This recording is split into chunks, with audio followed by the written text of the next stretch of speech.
What's up, Vikings? Welcome back. Level Up Royal here with you once again. Guys, we're getting into some more Valheim action here. I really love the Bronze Age. This is where the game really opens up for a number of reasons. I already showed you guys a lot of the crafting stuff on the prior stream. We're not done yet. We need to go out and get one more key piece of material for the Bronze Age, and that's core wood. That's another tree besides the birch and the oak that we can chop down for a different kind of wood. Now we're looking for that core wood so we can get a new bow, get a bronze pickaxe so we can get rid of this thing, because honestly that thing just breaks too quick. So yeah, no more antler pickaxe. I'll be doing a bronze pickaxe from there on out. Not only that, guys, our first ship. Booyah, baby. We're going to be crafting some bronze nails. That'll open up a whole bunch of more specs here. And yeah, it should just be a lot of fun today. I'm going to build that ship and we're going to go sailing somewhere. Sail away, sail away, sail away. So before I get into all that, if you wouldn't mind taking a quick moment to like, share, subscribe, comment, I always appreciate that. And guess what I found?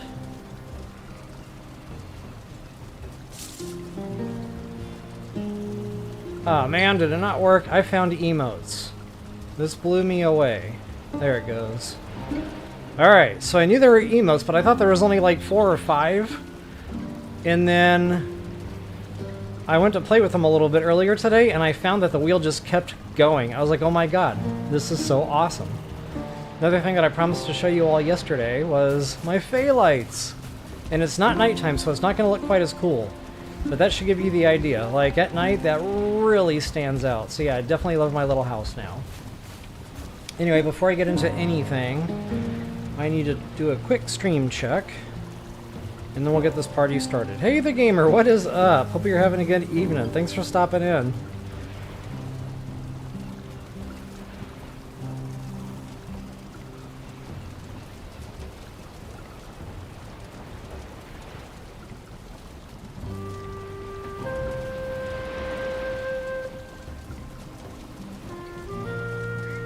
Yeah, actually we're good. It's not real time, but it's not too bad of a delay today, so yeah, let's party. So guys, I'm really digging this game. I'm just going to kind of follow the same pattern that I followed on my first playthrough because it worked out really, really well. So very first thing that we need to do is go get core wood. You just need your bronze axe for that. So yeah, I'm just going to go ahead and telewarp. I'm going to go back to my portal number 1, make sure that's still lit. Oh, and just to show you guys what I did while we were away, I went ahead and put down that 0 portal, which I talked about yesterday. And guys, I know it probably sounded super confusing when I was trying to explain it without showing it. So today, we're going to show it. Why? Because I went out blue eyeball hunting, and I got a grip of this stuff. Not only that, I chopped down a bunch of finewood.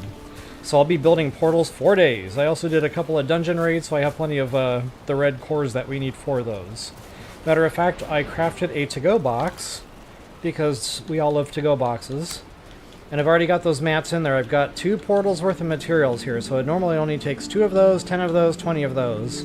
But I doubled up so we could place 2 of them, because we might need to do that while we're sailing around the world, like Christopher Columbus. Not only that, when we find our vendor, guys, we're going to need moolah. So I got some coinage here. Not only that, these sell for a pretty penny. This stuff sells too, but I can't remember how good. I know one of those, it's not really worth selling. I think it's honestly the amber probably, but I honestly can't remember. So I'm going to sell it all and kind of see what we get for it. But I also have some wood so that we can put down the workbench, because we're going to need that in order to put down the portal. Not only that, 2 extra pieces of wood are in there for a campfire. So again, guys, I just call that my to-go kit, my to-go box, meals on wheels, whatever you want to call that. That's really going to help us out here moving forward. What else did I do while we were away? I think I already mentioned I chopped down a gazillion trees. I also went out and got a whole bunch of more tin and more copper, so now I've got bronze for days. Actually, I shouldn't say that, because it might look like there's a lot in here, but guys, it's really not. Like 3 stacks of bronze, that can go pretty freaking quick. So we're going to be doing more upgrades for all the stuff that I've got equipped right now. So I crafted these out yesterday, but I upgraded them today before I got on stream here. And yeah, you can see 12 for the axe, and then 9 per 3 pieces just for the next upgrade at level 4, and it goes beyond that. Not only that, we haven't even gotten our hands on the finewood bow yet, and I haven't even crafted the pickaxe yet. So like I said, those 3 stacks of bronze probably will go mind-bogglingly fast. Mind-bogglingly. Is that a word? That doesn't sound right. It made sense in my head, but then I let it out into the world and it didn't sound right. Mind-bogglingly. I wonder how you spell that. Don't think too hard, Bob. You're gonna hurt yourself. Alright, so, before I get the core wood, guys, we're gonna be doing some farming. I forgot to talk about that in the opening intro there. So another thing that we can unlock once we get our hands on the core wood is the cultivator. We can plant our own crops, but we can't just plant crops, we need seeds. So guys, I know I don't win spelling bees, that is not how you spell carrot. I do my best. But I typed that in the other night and I was like, wait, that doesn't look right. I honestly still don't know how to spell carrot. C-A-R-R-O-T is probably my best, like, legitimate guess. So anyway, yeah, we just have to walk around the dark forest, guys, the dark woods, whatever this place is called. That's what you're looking for right there, these fun little flowers. Now that we got the seeds, we can absolutely plant those crops. I can actually go ahead and leave that there, because I think those respawn in time. Now, there's a way to get seeds without having to run around the map like I'm doing right now. I'm just kind of getting myself a starter kit. We need to have, you know, a decent amount of seeds to get a bunch of carrots planted. And the good thing is, once we pick up those carrots, yes, it'll unlock more cooking specs, which is absolutely the reason I'm doing that. Bigger and better meals, guys. In fact, I usually like the deer meat stew, I think it's called, or deer meat platter. It takes carrots, it takes cooked deer meat, and I can't remember now what all else goes into that, but the other stuff I got plenty of anyway, so it's really just the carrots that I need. But anyway, once we plant all these seeds and get the carrots, we'll have to replant some carrots to make those pretty little yellow flower bushes that you just saw me harvest. Replanting the carrots will basically give you a seed plant instead of more carrots, so that's kind of how you keep your farm sustained. You have to replant some of your crops to get more seeds. But no harm, no foul, because I got the game on triple time, so it's not like I'll be doing this, you know, for weeks. It'll actually be pretty quick, and I should be able to demo that on the stream here tonight. Normally what I like to do is I like to plant the crops, go out and do, you know, fun stuff, sail around in the ship. Sail away, sail away, sail away. Inya, anyone? So yeah, that can be kind of happening in the background. It's more passive that way. You're not standing here watching the grass grow, literally. And yeah, it just works out better that way. The one thing that I did not put down before, and guess what I forgot to do while I was out talking about carrots? I forgot the car wood! Unbelievable. This is what you call getting ahead of yourself. Okay, so the core wood, guys. Big deal is the core wood. So there's a ton of pine trees in the dark woods. That's literally all that's here. But if it says fir, that's not what you're looking for. Those are not the droids we're looking for, even though they're like big, tall, foreboding trees. That is not quite it. We need these tall, skinny-looking things that go really, really up into the sky. So that's the droid you're looking for, and that is going to be pine. And again, you'll need your copper axe. And honestly, I don't remember how much core wood we need just for, you know, the pickaxe and the cultivator. It's probably not much. So I'll just get one tree down here. And don't bother with the stump. The stump just basically gives you... Ooh, free stuff. Just regular wood. So if you want only core wood, just stick to the log. And wow, I cannot see a thing right now. Get some stam behind us. I wonder if I can axe while I have candlelight. Oh, check me out.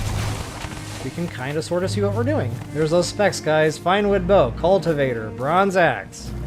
They just keep on coming. I don't know why you need a wooden sword in this game. I'm still trying to figure that out. Yeah, plus new building. This is like log cabin type stuff. Those sharp stakes are fun. I usually use those as traps for like farming rabbits in a different biome. I put a bunch of those down around where I see rabbits jumping around, and I always go back and get free rabbits. I don't feel like they work really good for base defense. For one, they don't really dish out a lot of damage. I've seen those stupid little goblins just keep walking into one. I'm like, okay, is it ever gonna die? The answer was no, it was never gonna die. So, yeah, stack should be plenty for now. Actually, because I'm here and I don't feel like portaling back, I'll get one more. So yeah, it was just, I don't know, I wouldn't use it more offensively. Again, I kind of turned to more other, like, farming type uses than I did base defense. Not only that, when they do break, that's it. They break. You don't get the mats back like when everything else breaks. So, you know, unfortunately those take core wood, so if you don't want to be in the dark woods, you know, re-farming and rebuilding a whole bunch of spiky things, just, you know, play with them, experiment with them, but I'm just kind of throwing it out there, like, my trials and tribulations and why I turned away from using them for base defense. Show. One more log and then I think I'll ski-daddle.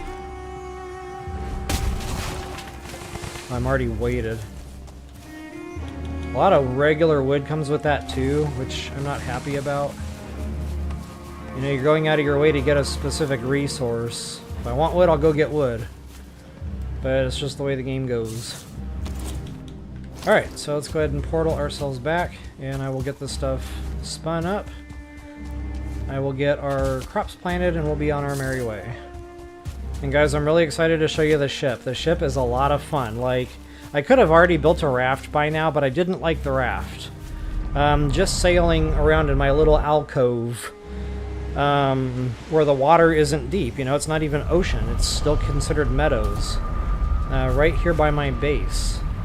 Just like sailing the raft back and forth, it felt scary. It felt like it was going to tip over at any moment. And if you die in the water, you lose your loot in the water. So I was like, you know what, the raft isn't for me. I'd much rather sail around in the mid-level ship, the karve or whatever it's called, the crave, the karve. Woo-hoo. So yeah, that's my spiel on that. Now that I got the core wood, let's go ahead and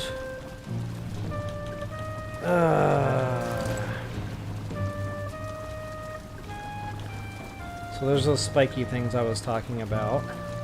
And I'll demonstrate those later on at some point, you know, when I go using those for farming. Oh, the ward, guys, that's what I wanted to put down before, but I didn't want to sacrifice the eyeballs or the red cores because, well, I didn't have a ton of them, and I wanted to prioritize that material for portals.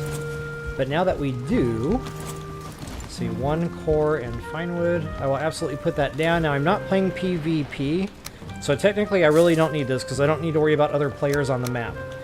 But if you are on a public server and you want to keep other people out of your base, for one, you'll have to build high walls so they can't, you know, jump over the fence like I'm always doing. So you'll have to use, I can't remember what they're called, the stake wall. They can't jump over those. And the ward actually locks all the doors. So, you know, if you've got a base with a bunch of chests, you can just close the door behind you. Other players will not be able to get into that as long as this ward is down. So let's see, I need 5 eyeballs and 5 finewood. That's not a real bad list. Wow. So that was another thing that I did while I was out just fooling around. I was looking for those. And I found quite a lot going more south into the dark woods down there. I wasn't really finding them on the north end. I don't know why that was. But just in case you're following along with my seed map here and you want to know where that was, down in this area. Actually, more specifically, probably right in here. Yeah, I really found a lot of those guys. Probably even down into here a little bit. So, yeah, it's probably a better farming ground anyway. Alright, let's go ahead and put that down. And again, this doesn't really matter in my game because no player-on-player worries here. But you probably want this more centrally located in the middle of your base because it has a radius. And it doesn't really show the dotted line like it does for the workbench.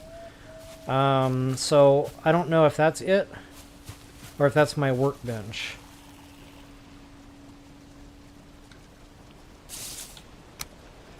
Ooh, that is the ward. Okay, see, I didn't catch on to that before, so it does show you the circle for the ward, and that's big. So yeah, if you have a big base, you'll want that in the middle, but my base isn't super large, so it should be just fine over here.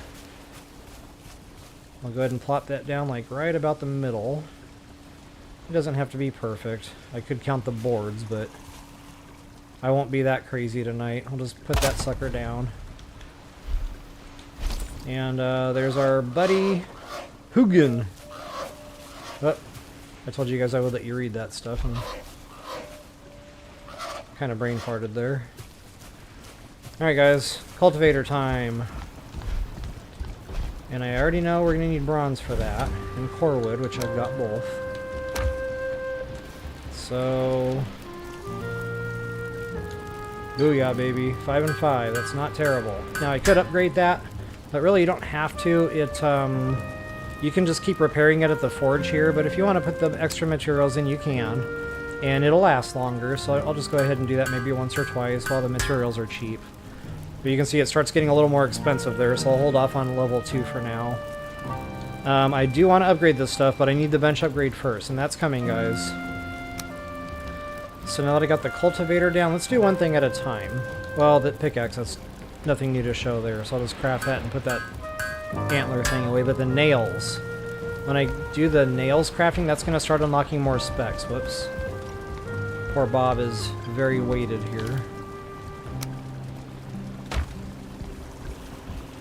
Matter of fact, I probably don't need all this core wood. Oh, the other thing that I want to craft, and I already know we need finewood, is that finewood bow. So we upgraded our pickaxe and we're upgrading our bow. So yeah, we'll go ahead and do the bow so I don't forget, because that's exactly what'll happen. Where are you at? Oh, that's back over at the regular workbench, I think. I skipped right over it. 2 deer hide. What? It's okay. I got plenty. I've been out killing deer too. Tried to get ahead of the game a little bit. And wow, that is paying off now. So just to show you guys difference in bows here, that's Pierce 32, and that's base level. This is upgradable. What I was using, 25. Now I could have upgraded that one more time, but it didn't seem like it was worth it anymore, because I knew I'd be crafting that and upgrading that. So yeah guys, up to 35, let's go ahead and get it done. And this is not using bronze, so that's a beautiful thing. It's really just using the core wood and the fine wood, which I've got plenty of both. So yeah, we'll go ahead and pop another upgrade there. Now at some point this is going to top off and you can't upgrade it anymore. 15 core wood. See, I'm glad I chopped down that second tree.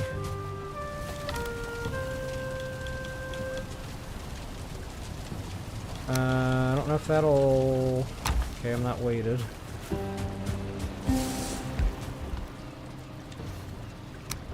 Okay, one more upgrade there. At least one more upgrade. I want to go as hard and heavy as we can. See, max quality, so that's already it for that bow.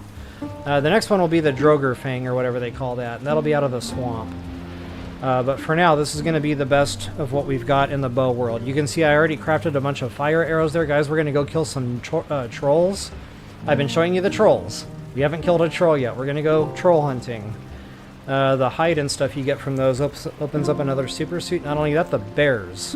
They're both tough fights, but we're going to go in better equipped to deal with those.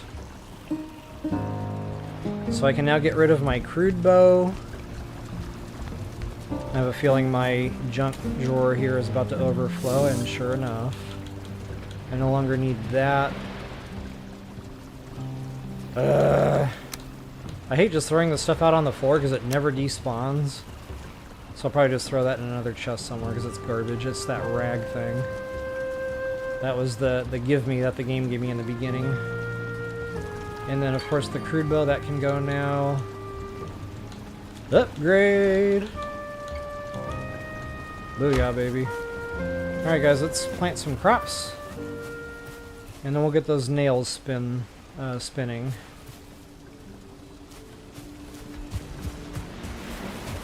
And where am I going to put that rag thing? See, this is going to bother me. guess we'll start going inside for overflow. Oh yeah, when I went out goblin hunting, those came with it. I still haven't found a use for that. Effect duration is 15 minutes, so I get the point, like if you ate a bunch of stamina food, but now you need a bunch of, like, health food, and you want to, you know, get rid of them, but you can't because you just ate them all, that'll, you know, get rid of them all, but it has those lessened regeneration effects, so I've just never used it. That never sounded like a good deal to me. So anyway,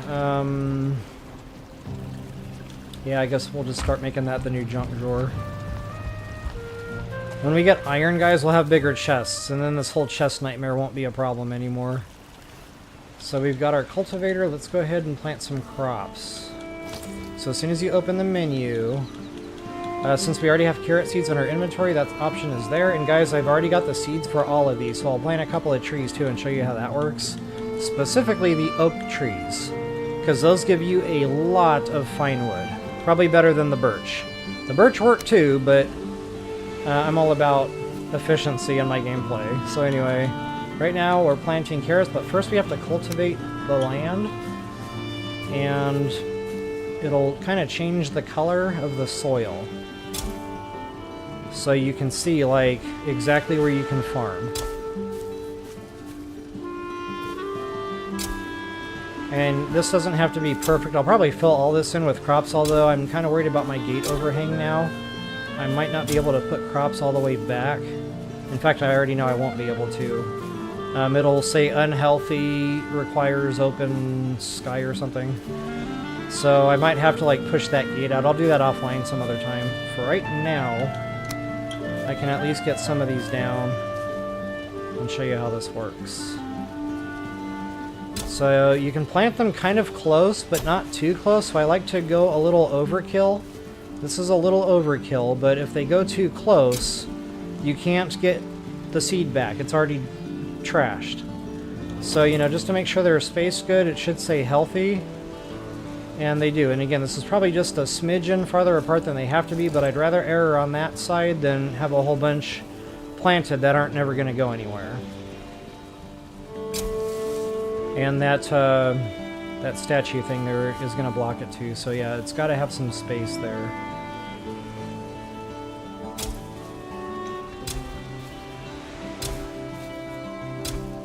Okay, and then I like to checkerboard them. I mean, you don't have to do this, it's just me. I like the way it looks. And it's not going to be perfect. Bob's a Viking, he doesn't care about aesthetics.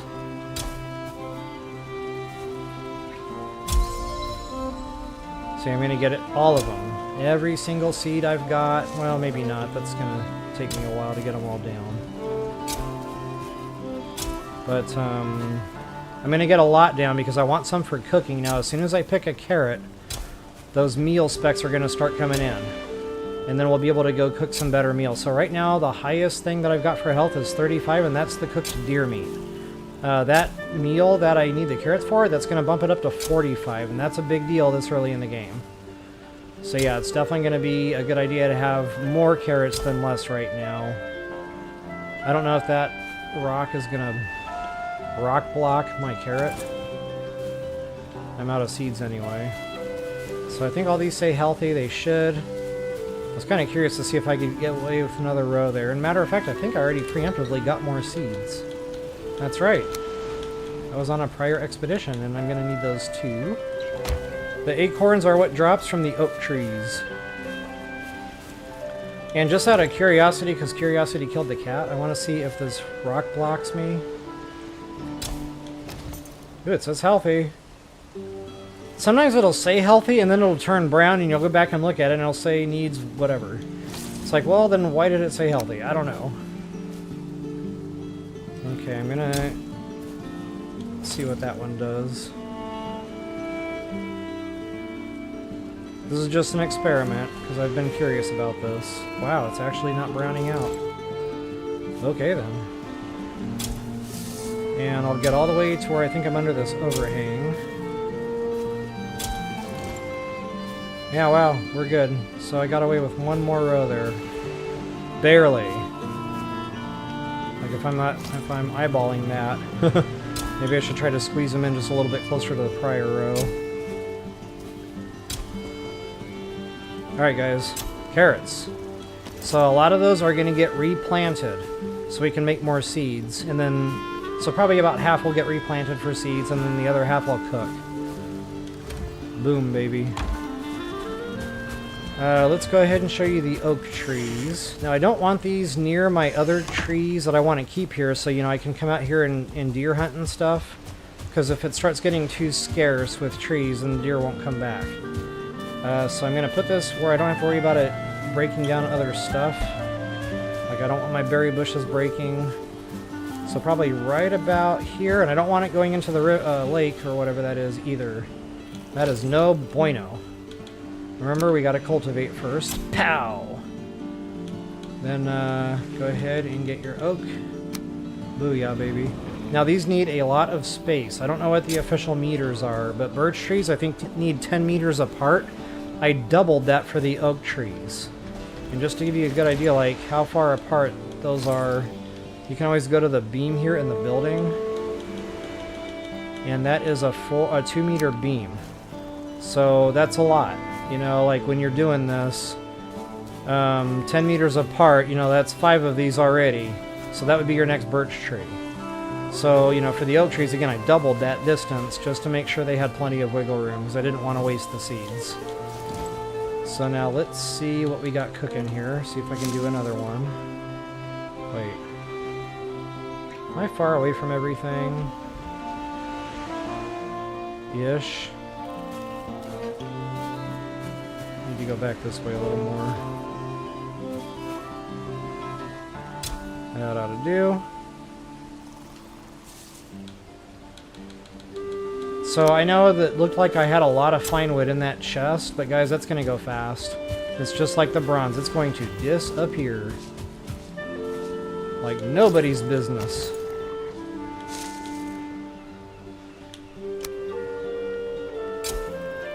Okay, so we'll do 3 for now, just because I don't want to waste a bunch of time doing this. But these do take a while to grow, several days. Now let's make sure we stay healthy. The original that I planted, still healthy. That one I'd imagine is healthy. Alright. So yeah, I'm not going to necessarily harvest those, but I do want to plant them and show you kind of like the growth progression, because they do take a while. Probably a couple of, maybe 3-4 nights. I'm just guessing they're spitballing. I have no idea. But it's several days. I'll put it that way. Now the cultivator, I want to keep out here with my seeds, because that's like my farming chest. So there it is, guys. We've got our crops down. We got some carrots coming. That'll be a beautiful day when those carrots are ready. Matter of fact, if I can make it nighttime and sleep the night away, those carrots will come just a little bit quicker. And we can, see? Bob's an early bird. And in situations like this, early bird gets the worm. Or carrots, in this case.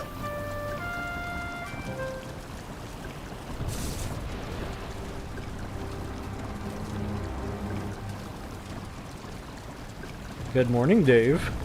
Alright guys, there's those fey lights at night. Every time I come home, I'm like, ah. So nice. Something else that I did on the prior stream, and I told you guys I would demo this when we got back on. I actually meant to do this very first thing. I already made some potions for healing. It's all minor, but you know, it's better than nothing. So I also put some stam and that poison protection that I told you guys about. So there's the poison resistance. I think it gives us 6 of these. And then there's my stamina. So it's kind of like, you know, Zelda Breath of the Wild, you know, eating a stamina meal and drinking a hearty elixir. Or some kind of, you know, healing meal. Heart meal, whatever. So now the way I like my hot bar is the 2 things that I know I'm going to need, like, in the heat of combat is going to be these 2 right here mainly. The third one, that'll depend on what kind of combat I'm getting into. In this case, I've only got the poison protection, so that's a no-brainer. Poison protection will take the place of the hammer there. When I'm in combat, I don't need the hammer anyway. So I can just kind of, you know, arrow over, pop these off as I need them. Now that lasts 10 full minutes, so that's huge in a fist fight when you're dealing with a bunch of, like, poison enemies. So hopefully I'll be able to demonstrate that here for you today when we go out and do a little bit of this combat. But the main ones that I really wanted to make sure that I had on hand, you know, is the health and the stamina regen. So anyway, that's the spiel on that, and it takes those fermenters a good couple of days or more. So keep that in mind. That's something I like to stay ahead of on crafting. So when you see me again, I'll probably have, like, I don't know, 10, 15 of those crafted each, just to make sure I've got enough to kind of get me through. But you can see the carrots are just a little bit bigger now. A little bit bigger. Getting there. They're still baby little saplings. And so are my oak trees, I'm sure. Let's go check on our oak trees. Maybe they're not any bigger. The carrots might have been the same. Kind of hard to tell. But yeah, at some point we'll come back and they'll be a little bigger. Alright, so that's farming. That's everything. The mead barrels, carrots, corewood, pickaxe, cultivator, finewood bow. So yeah, we got it all done except for the nails. And the nails, guys, is what's going to unlock our ship specs. And I think it takes 80 or 100 bronze nails to make that happen. So there it is, bronze nails 20. So craft 100, because I know that's not going to be the end of the bronze nail requirement anyway. And you can craft multiple ships, by the way. And I have. So here we go, guys. Wood shutters, cart, the crave, whatever. Item stand, which is just for fun. It doesn't help with your comfort or anything like that. I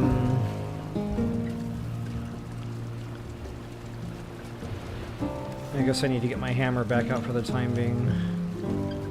And wow, I'm really weighted.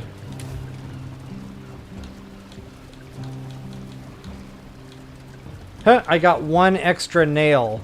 Sometimes the game will give you one freebie or one bonus. They gave me one extra nail. I really could have done without that because that's an extra inventory slot. So, good attempt, game. A for effort. So anyway, yeah, the carve. And I'm going to build that right freaking here. So that's over in the Misk. Not to be confused with Misko's treasure. 30 finewood! That's right, I remember. That was a big finewood requirement. 30 finewood. Okay. I knew I went out and got all this finewood for a reason, because I knew it would go fast.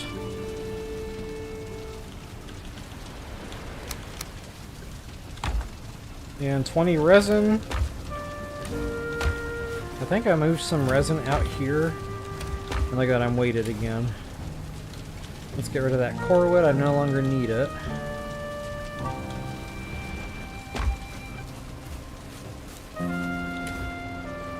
Regular wood can go.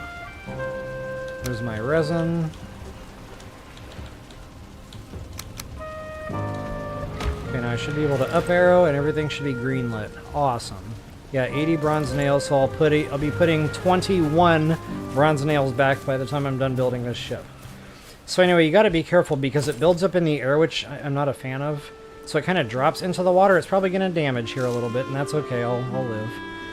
And I want it pointing the direction I'm gonna sail out, so make sure the rudder is behind. And I'll put that out a little ways, hopefully in slightly deeper water there. Actually, I might be better off over here a little bit. Yeah, maybe not. It all looks rocky and scary. I like my original idea better. Oh, wait a minute. It gets really deep over there. Okay. This will probably be safer. Right out about there ought to do. Pow! I'm stuck on something. Okay, I didn't see it take damage, but in case you're worried about that, just highlight it while you got the hammer out. It'll show you the health bar on the ship. And guys, you're going to want to keep this healed. That's why in my to-go box, I've got 10 wood. So I can drop a quick workbench on shore, heal the ship, and then continue on my way. You just bust the workbench back down, and you can keep doing that as you travel up the coast. So the way you repair that, you just go to repair, and then you would, you know, just bump around that. Of course, it doesn't need it, so I'm getting the readout. Does not need repairs. Booyah, baby. Water's plenty deep here, so that actually works out perfectly. I'm really surprised that didn't bottom out, so it's deeper here than I thought. Alright guys, joyous moment. We got the ship built. Huh? Huh?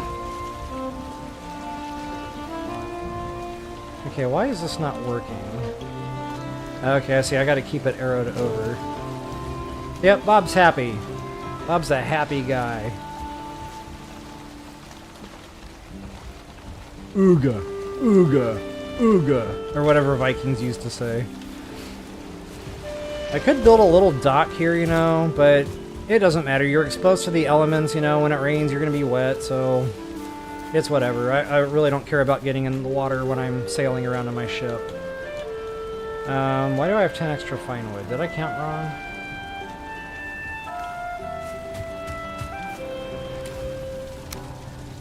The answer to that is yes, probably. That's okay. I'll keep my nails in the metal chest here. Boom. I already checked. I can't upgrade anything else at this point. So yeah, we're ready to rock and roll, guys. Now, before I go sailing, I want to show you the trolls and the bears. So let's go do that real quick. We're going to have a little bit of fun. Gonna get into some trouble, as I like to say. I don't have the deer meal yet. Ideally, you would want that health going into a fist fight like that, because guys, they're tough. They're tough fights, even with the upgraded weaponry that we have. It's gonna be a tough fight. So, wish me luck. Keep your fingers crossed, whatever you can do in the background there to help with my mojo. So yeah, I guess the best for heals that I have is gonna be that. Along with probably the boar.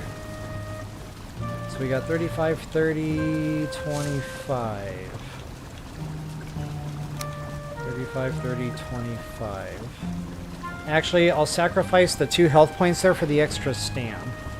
So I'll keep the jerky and I'll just leave the tails behind. And I will bring the boar meat. At least a couple. I don't need a whole stack or anything. Just for a couple of fist fights. So normally when I need stam, I'll eat like these 2 plus blueberries. And that just, you know, when I'm out chopping wood or whatever, it's real nice to have all that extra stam. But going into a combat situation, you want the health. You still need the stam though, don't get me wrong. That's another reason I want the jerky going into that. So between those 3 there, it should balance out really nicely. I've got my armor upgraded as good as it'll go. So guys, this is as good as it's going to get going into this fist fight. La la la la la. Let me hear your war cry.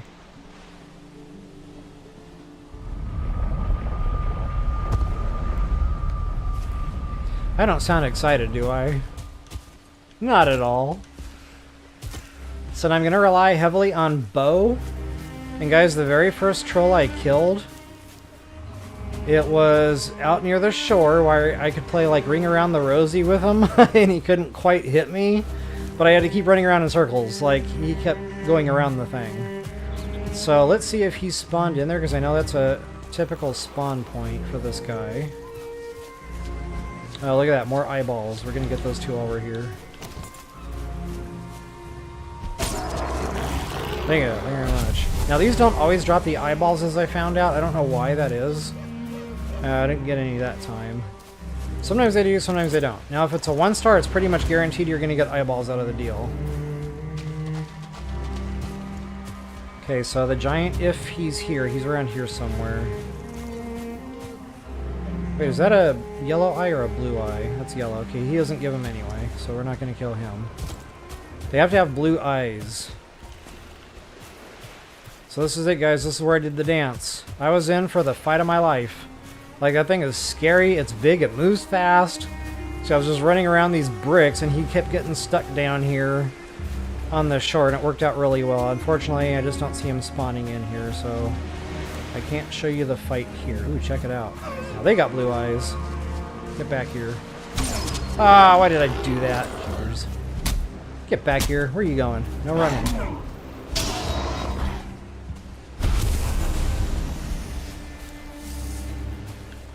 I can't tell you how many times I've done that. I go to sneak strike him with my axe, and then I punch him or kick him. I'm like, oh no, it wasn't equipped.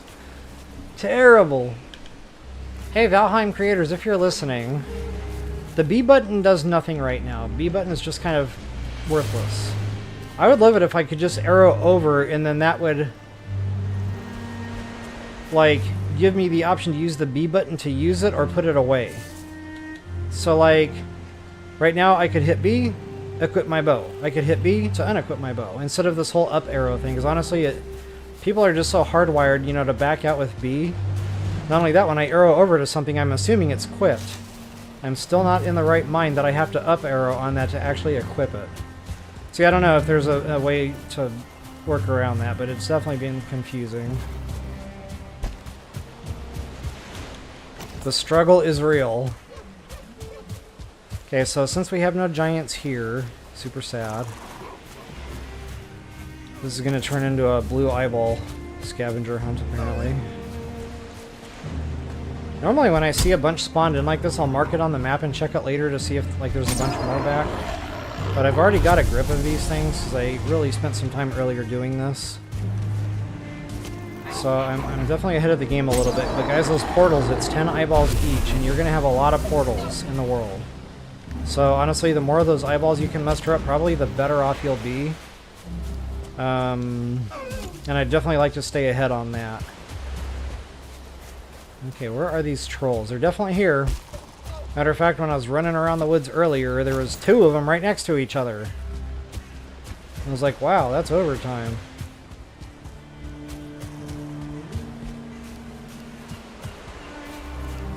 There's one right freaking there. Okay, so, arm up, suit up, and eat up. Now, I didn't eat the meals earlier because I didn't want to, you know, waste the time ticking away while I was trying to locate them. But I've got a decent amount of health. Now, that's not going to keep me safe completely. Yeah, they're both still here. He can probably still... I'm not going to say one-hit me, but one hit will pretty much have me dead. So I'm going to have to really be Johnny on the spot with heals. Now, the bad thing about these heals, and I really don't like this, there's a cooldown.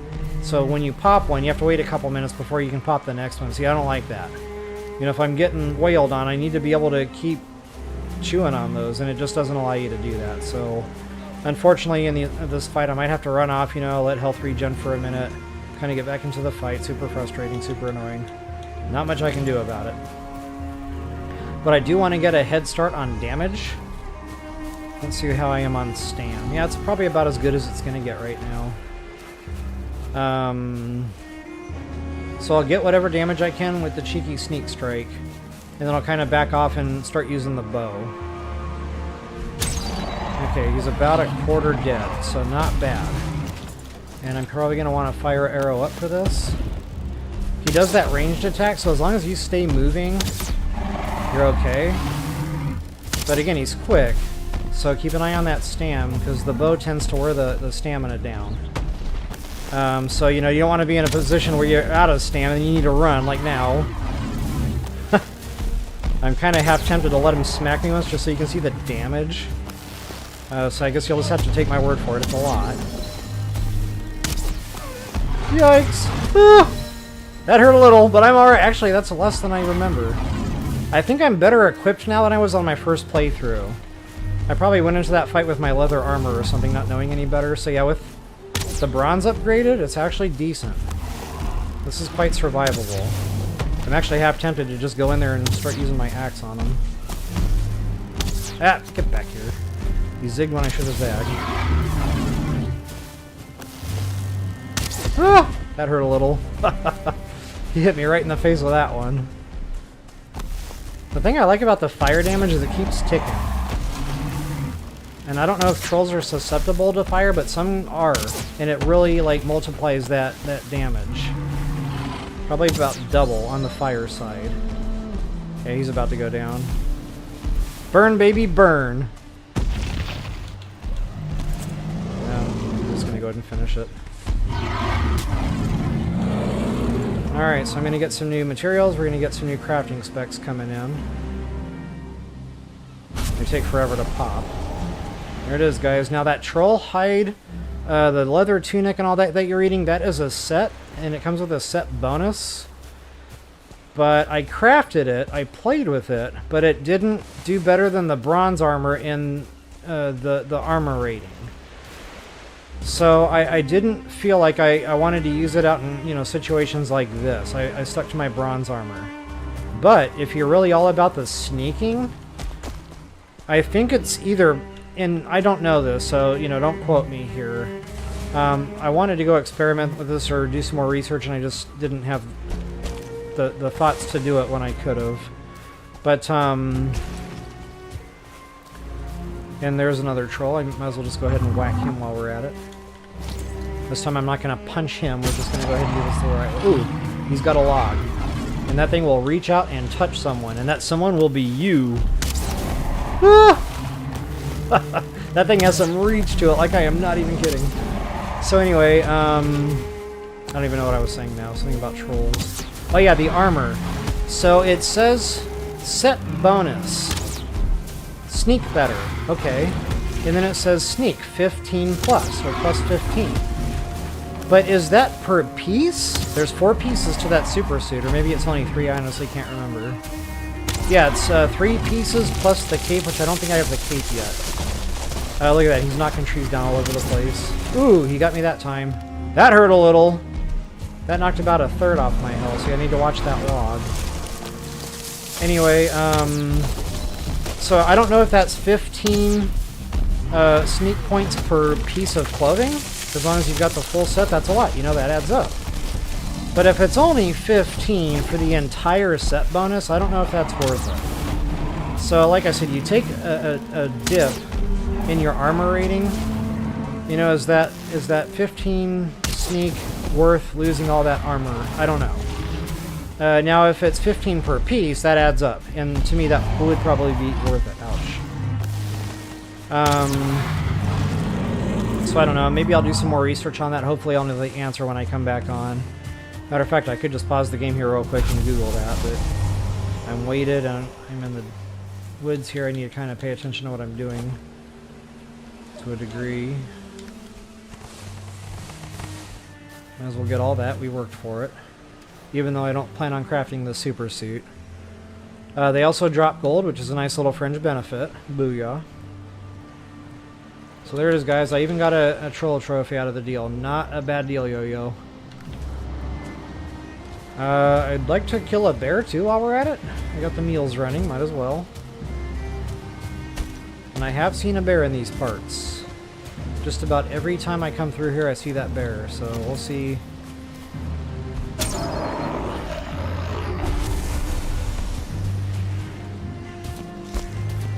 If Mr. Bear is back.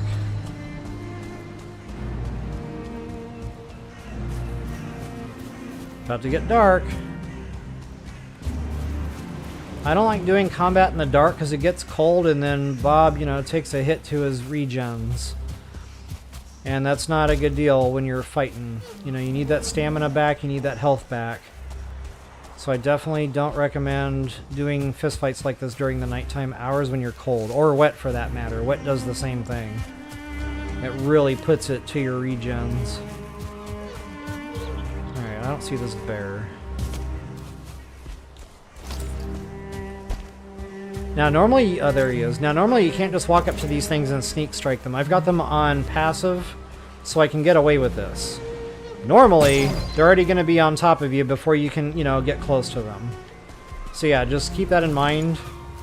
Now if, you know, you're really good at sneaking, maybe you can get behind them. I don't really know. Woo! He almost had me there. And I remember these bears do a lot of damage. This is another moment where I felt like I was in the fight of my life with these bears. Like wowzers. And that fire arrow really doesn't seem to be doing a lot. So if I can get a little bit of distance on him, I'll switch arrows. I assumed the fire would be the way to go, but it's just not doing it. Yikes!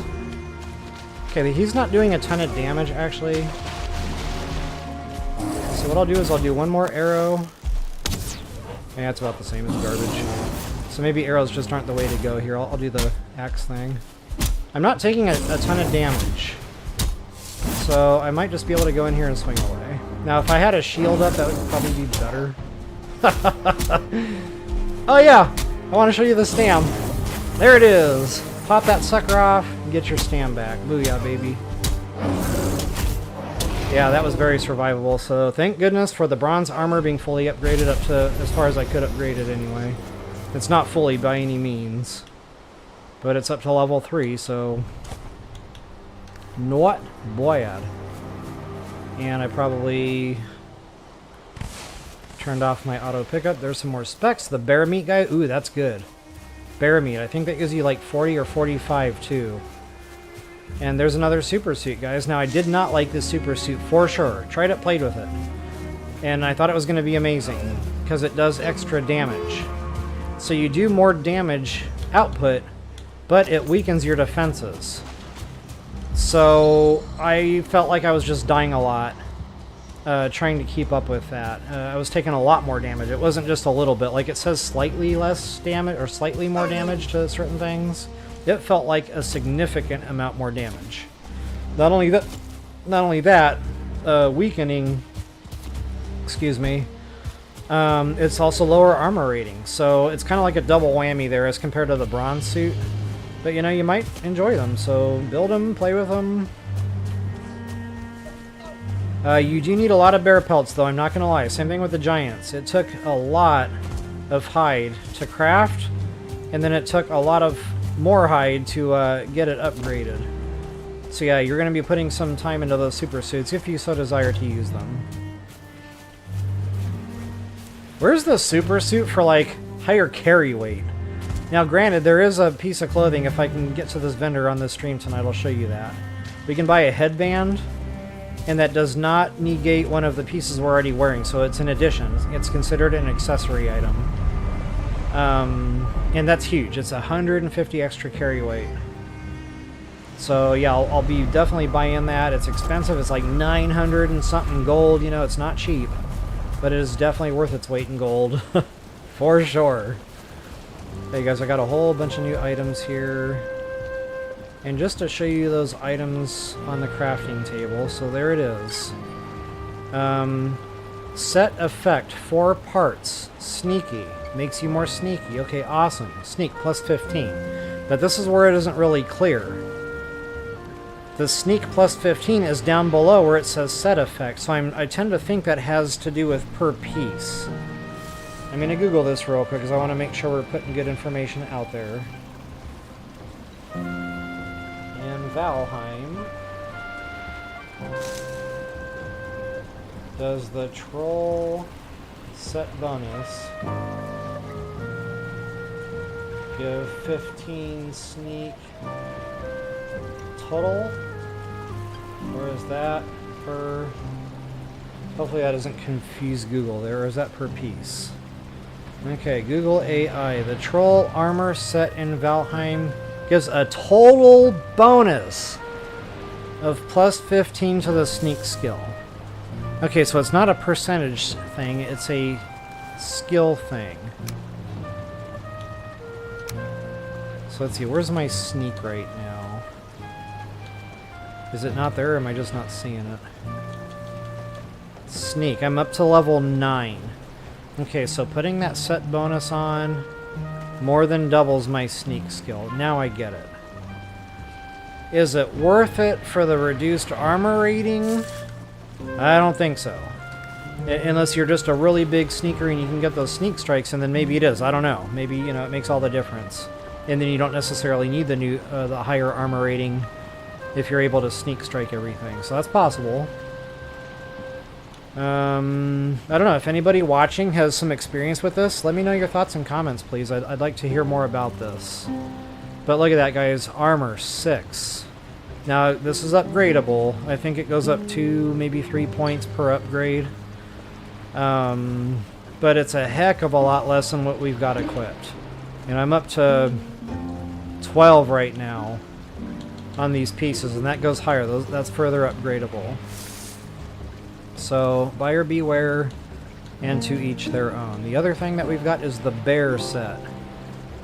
And there it is, guys. That's that readout. So, You've got better health regen, which that sold me right there. So yes, I crafted it up. I upgraded it. Full upgrade, thinking this was going to be amazing. And again, just it sounded better in theory than it actually worked out in practice. So I just wouldn't recommend it because it took a long time to farm the bears for that. And I just felt like I kept getting my butt kicked. So the extra damage that you do, that plus 10% slash, plus 10% chop, it just didn't offset the lower armor rating for one. Armor 7, so it's just like the troll set, just about. And then that slightly weak versus blunt slash and pierce, it felt significant to me. So again, just all the way around, I don't recommend that one at all. If you're going to go any route, you know, if you're a sneaky player, that troll set is probably going to be the way to go for you.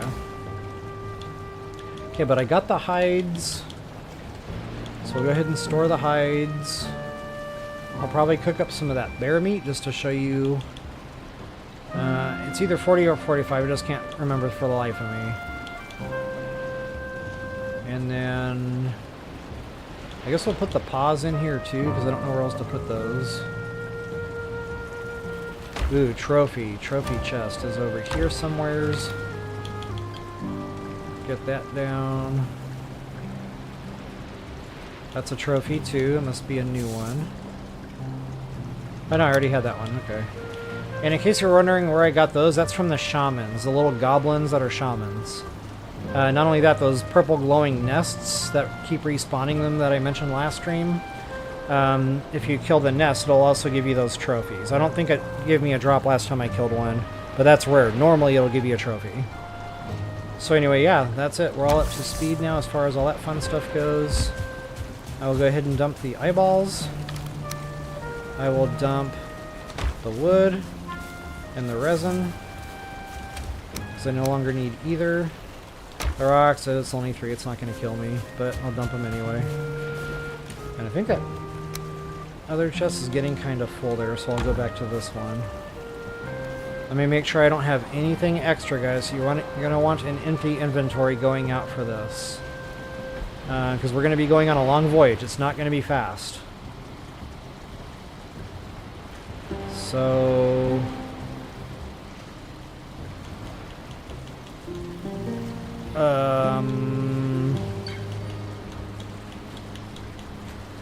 I don't plan on getting into any big fist fights while I'm going that way, but I don't know. You know, me and my shiny rock syndrome, it might happen. So what I might do is put... The main thing you're going to want while you're sailing is stamina, because if you get into a wreck, you're going to need to get back to shore. So, you know, you're going to want to stay close to shore anyway. But guys, these can capsize, so I don't recommend sailing around in severe storms, and you'll know, it'll be thunder, lightning, the waves will be absolutely ridiculous. And in these little carve ships, or whatever they're called, crave, they can and will capsize. So I don't normally like to store loot inside the ship for that reason. I like to keep it in my inventory, just in case it capsizes. I can at least swim back to shore and put one of my portals down. But, you know, you've got to have the stam to be able to get back to shore, and that's why I say I would probably have meals on you that favors stam. Also make sure you've got the stam potions. So yeah, let's go ahead and put that boar meat back. And probably that. And if I do see a shiny rock and I do want to get into a fist fight, then I'll come back and I'll get the bear meat together. I want to cook one. So I'll show you that just to demonstrate it. Because honestly, I can't remember what the stats are now on that. Big hunk of meat. Oh, and perfect timing. It just turned daytime. So as soon as this cooks, guys, we're setting sail. Boom, baby. Very exciting moment. So that vendor, it is like not close. And I'll show you a trick in case you're playing along on my world seed. It's right around here somewhere. So you see like these little square shapes in the map. You have to kind of zoom out to hit that. But yeah, I'll show you that here in a minute. So there it is, guys, 40. So I was close. I knew it was 40 or 45. So it's not a lot better than the deer meat, which you think it would be a lot better than the deer meat. They're a lot harder to kill. honestly, that's kind of disappointing. Yeah, 35 and 40, so it's not much better. So yeah, honestly, I probably wouldn't recommend cooking those. Now you can stack those, you know, you can stack that with the deer meat. And then with the deer stew that we're going to be making when my carrots are born. Oh wait, carrots! Gimme, gimme, gimme. Are they ready for picking? No. Okay, we gotta give those some more time apparently. Before I do anything, I'm going to drop a hard save. And we'll get into my to-go box here, but... Oh, another thing too, guys. Portal 0. I talked about the portal system before. Make sure you've got a portal down so you can get back to base. So what I like to do with my little portal system is I keep 2 at base at all times. This is my out and back. So, you know, I'm going to have like 50 portals at some point. So, you know, I can just dial in the number. I can portal out to the corresponding portal number out in the world somewhere. So that one will be ever changing. Portal 0 always stays 0. So when I put a new portal down, I can set it to 0 and I can always get back to base no matter what number my gopher portal is at. So that's just my system. Then what I do is I pop back into base through number 0.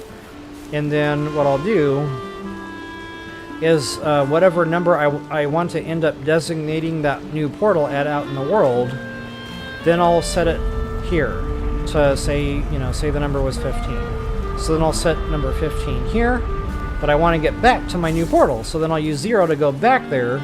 As soon as I pop out the other end, I'll turn around, hit number 15 on it, and then now those will be connected. So then I can get back to base, and now number 0 is free for the next portal I want to put down, and so on and so forth. So that's just talking you through it briefly. You'll see that in practice here in a moment. Now, if you're Johnny on the spot, you can remember to do this before you leave base. You can set that number to your new portal now. But I never seem to remember to do that, and I leave base, and this portal is wherever number it was at. So yeah, just all the way around, guys, I find it was better system to have 2 portals, one always set to 0. So that said, I'm going to go ahead and drop that hard save that I mentioned. Go ahead and make sure all of your equipment and armor is completely and fully repaired. Whatever arrows and, you know, other fun stuff that you want, make sure you have it. Meals especially. Elixirs, definitely. And I don't know why I'm bringing this bear meat. I'll just get rid of it. Because, you know, inventory can fill up, so keep that in mind too. We're using half of our freaking inventory just for gear. Like, ouch! That really puts a dent in the inventory. I really hope they give us a way to increase that at some point in a future update. Like another clothing item maybe that would increase the slots. That would be nice. You still have to grind for it, but... Or maybe, you know, like I said, a super suit. That would be nice. Alright, so anyway, enough about all that. Oh yeah, my to-go box before we actually set sail here. I'm kind of having a moment where I'm worried I'm going to forget something important. So yeah, we're good up.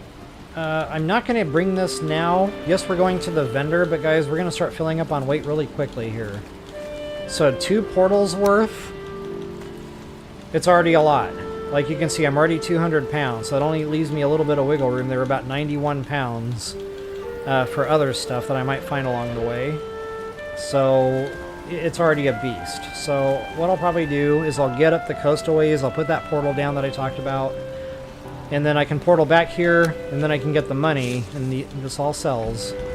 And then we'll go do a little bit of shopping when we finally find our vendor. So let's see, I'm about an hour in. We're doing really good on time.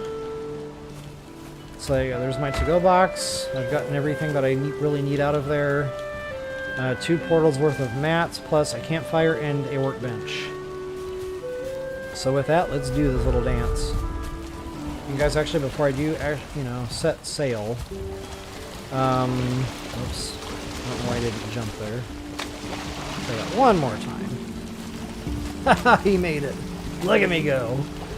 And before I actually do set sail here, I will go ahead and take a quick water break. Should just be about a minute or two. And I don't like letting the game run like this because my time is ticking away. It's better to sail during daylight so you can see rocks. And believe it or not, you can crash into rocks just under the water surface where sometimes you don't see them. So yeah, it keeps you on your toes. Anyway, I will be right back.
Alright, back in the saddle again.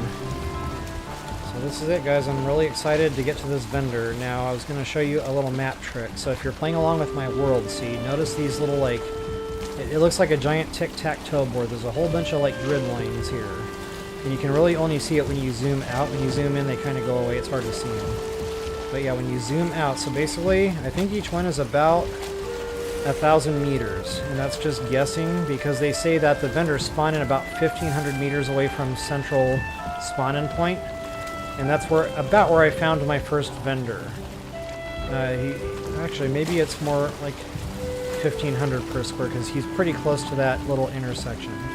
So anyway, I can't pin the map. We'll just have to, you know, sail up there and keep looking at the map as we go. But that's where we're heading, and what I'm going to be doing is tracing this coastline. It's going to, you know, kind of go out and in and just get fancy. But at some point we're going to trace that coastline until we hit that point, and then we should see on the mini-map the icon for the vendor store. So what I like to do is... Whoops. Zoom out on the mini-map to a point where I feel like I'll be able to see that icon, you know, spawn in on the little mini-map there. And the way I'm doing that is I'm holding my left trigger, and I'm using my left and right arrows to zoom in and out on that mini-map. So yeah, I'm going to want to back out of that, you know, decent. And honestly, that should do. I could even probably go one more there. But I also like to see what I'm doing with the coastline, so yeah, that's probably fair. And it's pretty straightforward with the sailing. You push forward on the left joystick once, it'll go up 1. And this is kind of like idle speed, so he's using the oar now. There's no wind power here. If you push up again on that left joystick one more time, it gives you 2. Now the sail comes down a little bit, no more oar power. So this is all wind power. And on the right there, it's showing you the wind is not in our favor right now, so we're going to go absolutely nowhere on wind power right now. So unfortunately, when you're fighting the wind, you have to back out and go oar speed, idle speed. It's not great, it's not fast, but if you can't catch wind, you can't catch wind, and this is just, you know, what you're going to have to do to get around. And talking about rocks underneath the water line, I am not paying attention right now. So anyway, at some point I'll be turning more north, and I'll be able to catch wind that way. If you do take damage on the boat, you'll see damage numbers hitting. Also, you'll hear the crunching sound. It sounds like somebody tearing through a bag of Doritos or something. And there it is, the epic music. Now, I'm not out in the ocean yet. And honestly, the ocean is scary. There's sea serpents. I saw a sea serpent for the first time, and I almost pooped a purple Twinkie. Like, I was like, what is that? Now, luckily, I had it set to passive, so it didn't attack my ship, but that does happen. They can wreck your ship. So that's just another reason I recommend staying super close to shore.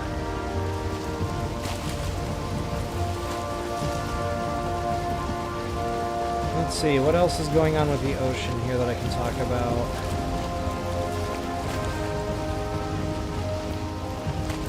See, on the right-hand side of my screen, that wind is still really in my face, but when I turn left hard enough, that'll start coming in from the side, and I should be able to pick up a little bit of speed here.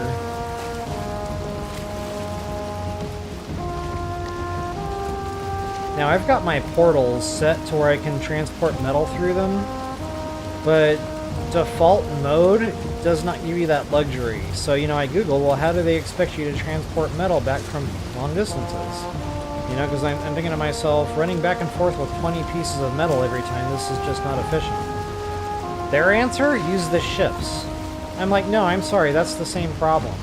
Whether you're running on foot or using the ship, you're still running back and forth 50,000 times. Granted, you can use the cargo hold on the ship here, which isn't a lot. It gives you 4 stacks there you can put in there, but still, that's just... it's silly. That's not for me. If you want to make things hard on yourself, sure. Play normal mode. Sail back and forth 50,000 times to your heart's content. I did that maybe once or twice and I had enough. So, play the game how you want. It's just not for me. Not only that, you take risk. The ship can capsize. You can get attacked. The ship can break. And then you lose all your metal to the bottom of the ocean? Not cool, bro. Okay, on the upper right-hand side of my mini-map, it's still showing meadows. And I don't think serpents come in here, so you'd actually have to be out where it says ocean.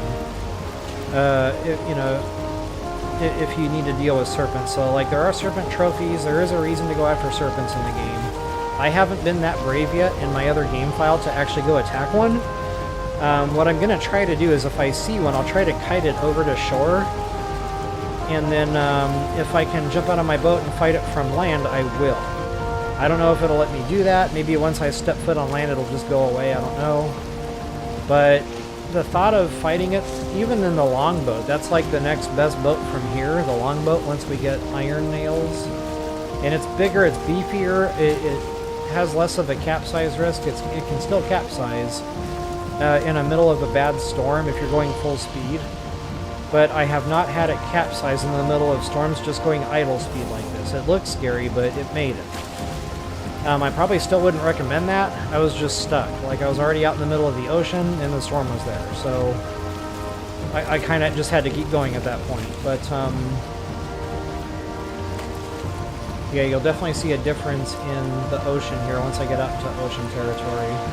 The waves really pick up. And as soon as I catch some wind here, guys, we'll get a speed boost. I know this is painful. Actually, the wind changed. It looks like I'm going to be going into a headwind again. So not awesome. So getting back to staying close to shore, guys, this is still going to be a very long swim. If I happen to biff it, for whatever the reason. Whether I wreck.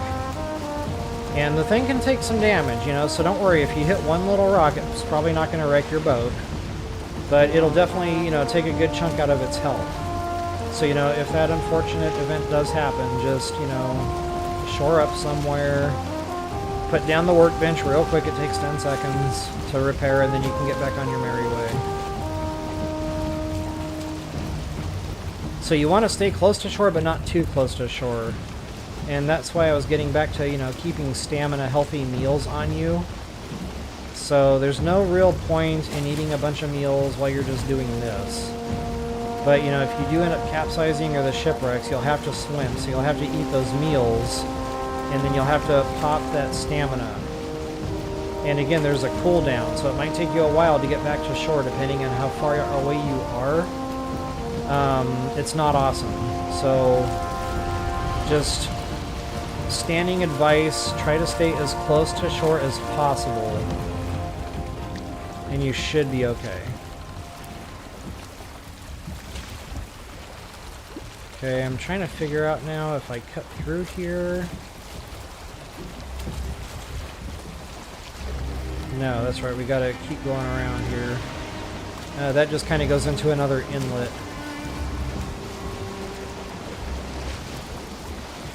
Ooh, and I think I've got some wind here. Boom, baby. So, a way to capsize this particular ship, this is the karve or whatever. If you start getting into some real high waves and you've got the sail down, it can tip the ship over. So, you know, as long as you've got mellow seas like now, this is decent. I can handle this. Especially if the wind is coming in from the side, you need to pay more attention to the waves. If it starts getting real bad, I'll put the sail up and just kind of go at idle speed until it comes back down a little bit. So this is it, guys. It's going to take a minute. You know, I can't make this thing go super fast, unfortunately. We're just going to have to kind of go with the flow here. And it's going to take us a while to get up there.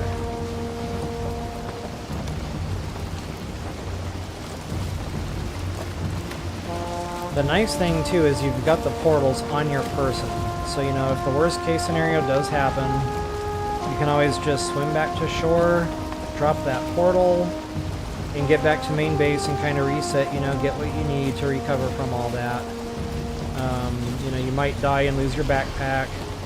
So in that case, you won't be able to portal because you didn't, you know, put down the thing in the first place. But hopefully, you know, you can make it back to shore without dying. If you do die at sea, your backpack will float. So, you know, you're going to have to go back to base, build a new ship, sail back out to your backpack, and recover it that way. Not gonna lie, the first time I went out sailing in this, it was nerve-wracking. I was sitting here sweating bullets. I was like, please don't wreck, please don't wreck, please don't wreck. Like, I had no idea. I had no experience. I didn't know how bad it would be if I hit a rock. You know, I read up on these sea serpents. That was definitely a scary prospect to think about.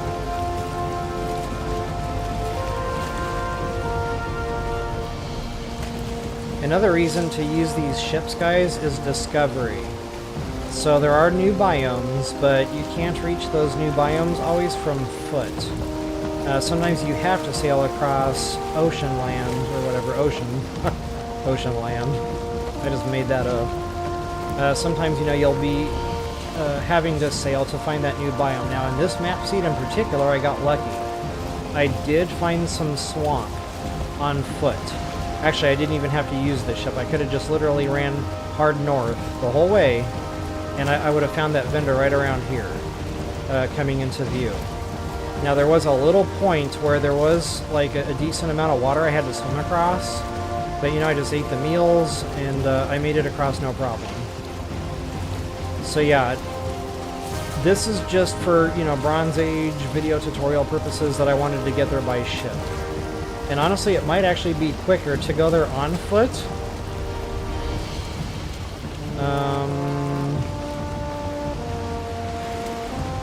Man, I'm starting to wonder now if I shouldn't have turned and gone more north here.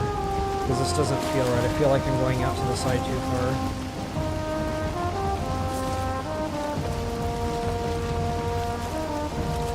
But I remember it did that. It kind of had like a bow to it before I was able to get up there. But this really feels like it's going out of the way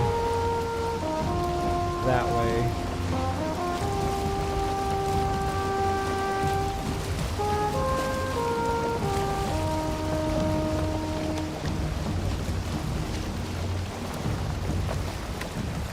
Now I gotta fight the wind to get back, unfortunately.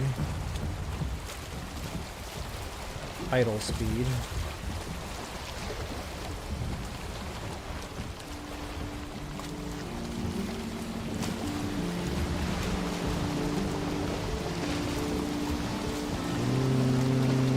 Decisions. I'm gonna at least scope this out. I know there's another inlet, but I feel like that inlet opens up around here somewhere. See, I feel like I'm too far to the right now. And I don't want to crash, so let me go ahead and get right. I do like the music though, I'm not gonna lie, like sailing around is fun in and of itself. Like the night sky, it's gorgeous. I know I complain about the pixels a lot, but the pixels aren't everywhere. Like you look up at this night sky, it's absolutely beautiful. It's breathtaking in some scenes too, with like different colors at the I don't know if that's like galaxy that you're seeing or what those different colors have to do with, but it is quite gorgeous. And this tree, I think it has something to do with the game. I don't know if we have to climb and scale that at some point. I don't know, I haven't read that far into the game, but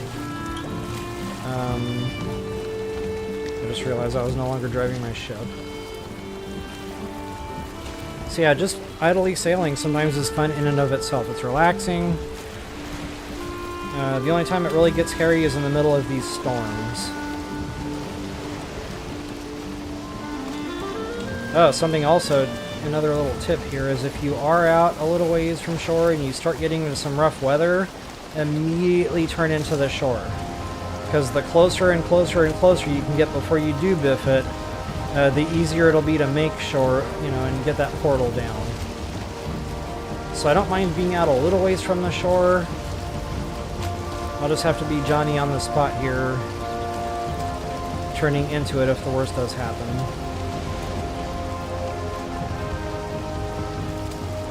That looks pretty.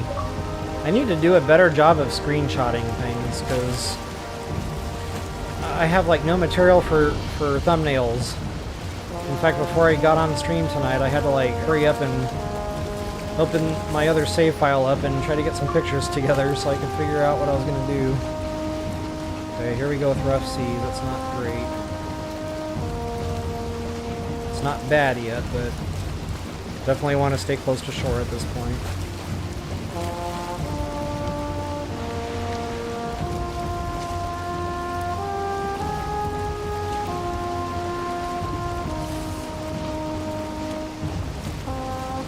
I saw that rock just barely peeking its head up through the top of the water there, and that would absolutely hurt the ship. So far I haven't damaged it, knock on wood. Hopefully we can make it all the way up there without damage.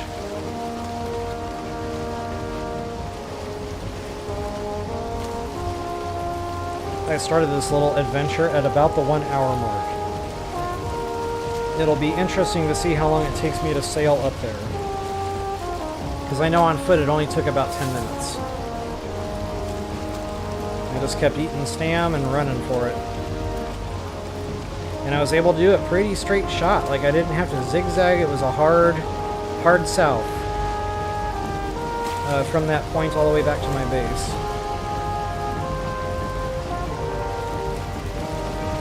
Definitely need to pay attention because we got a lot of rocks coming up.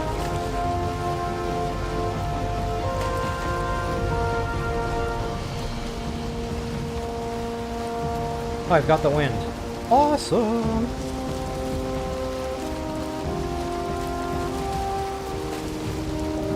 The sea is pretty calm right now, so I should be able to get away with full sail. And it turns red there to kind of indicate to you, hey, watch it, you know, this could be dangerous. And wow, I see a rock coming up. It's also tough to see with the sail down.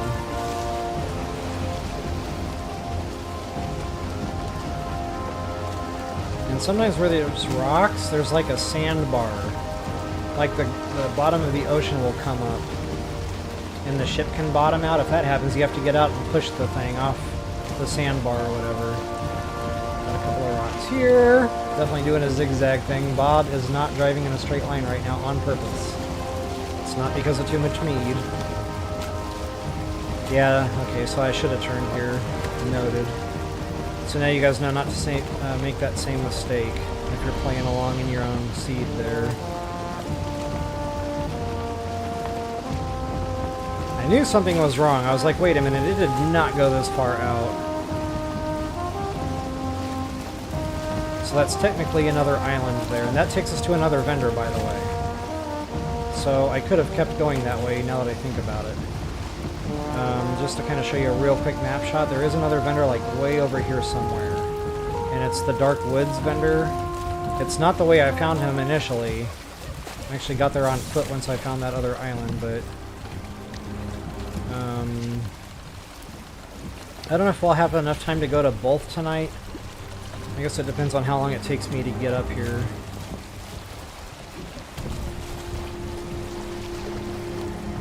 But they both sell different things. Like, the one we're going to go to first, that's where I get the headband for the weight. And there's some other fun stuff too that he sells, like he sells a funny looking hat and a funny shirt that really reduces stamina on items. So like, if you want to try going fishing, you're going to have that. Because it's tough, guys. Like, no joke, you're going to try to go fishing with your new fishing pole and you're not going to be able to catch a single fish. The stamina just disappears. But if you buy those 2 pieces of clothing and equip those and eat plenty of stamina food, it works out. You can actually catch some fish. Okay, yeah, this feels more right. We're gonna have to head more north here at some point, but I should see more land coming into view. Hey, Brian Austin, what is up? Good to see you tonight. Let's see, I think you were still...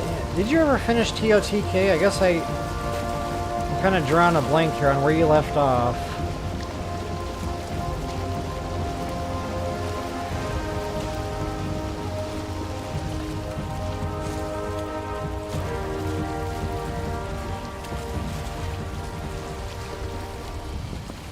Yeah, funny you should say that. I had never heard of this game either. I played it with some family on a whim. Like, I had no idea what to expect. So we all just kind of got together and played it, and I was like, oh, I can get into this.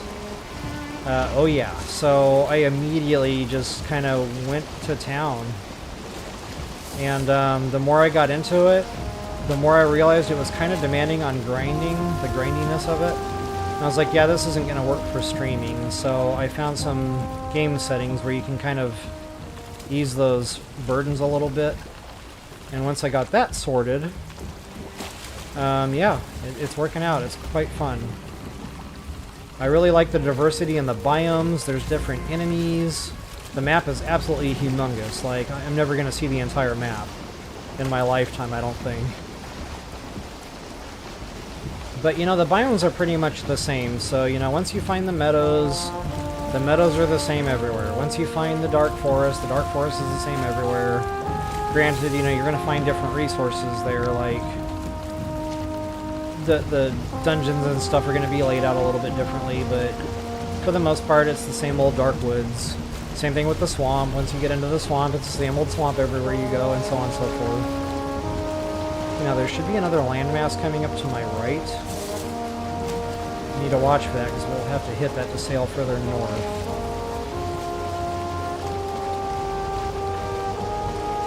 I don't think it's quite here yet. Either that or I just can't see it through the muck. It gets foggy at sea, unfortunately. Then you really can't see anything. I pretty much have to navigate via minimap. Hey, Dee Dee, what is up? I don't think I've ever seen you on this late. Good to see you tonight. Oh, BOTW. Okay, gotcha. So yeah, Brian Austin, that's tough to get away from. Like, it was hard to get away from BOTW, but I finally hit that wall and I started exploring new games, and that's where Skyrim came into play. I was like, oh yeah, I finally found my next Zelda game, so to speak.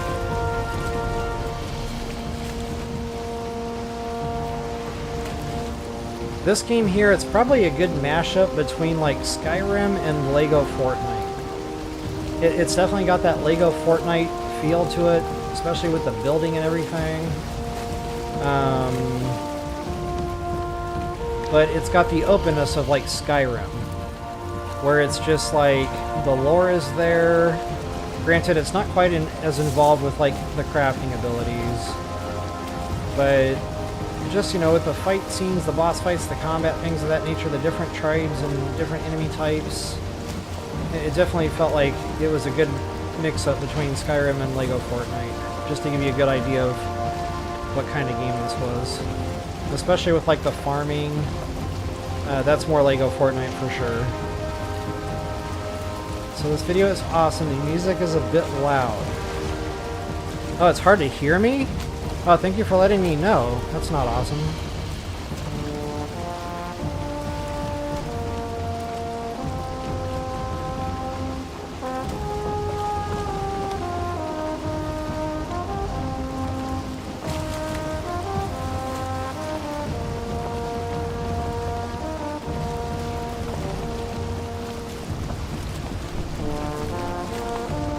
Okay, it might have been my fault. I had the mic a little bit farther away than usual. Normally it's pretty close to my face. How is that, Dee Dee? And gang? If my voice is coming through over the music, or if I need to turn the game volume down, I can still do that.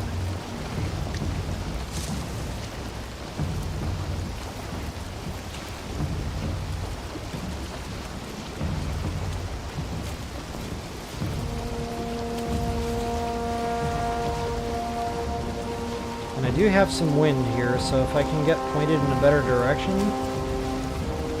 I can actually pick up quite a bit of speed. Here we go.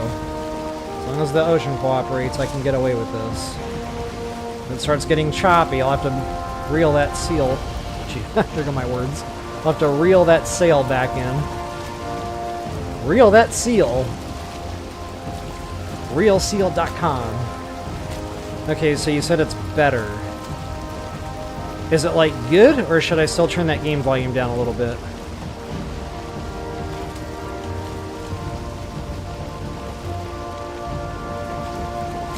Okay, got it. I'll go ahead and turn the game down just a hair.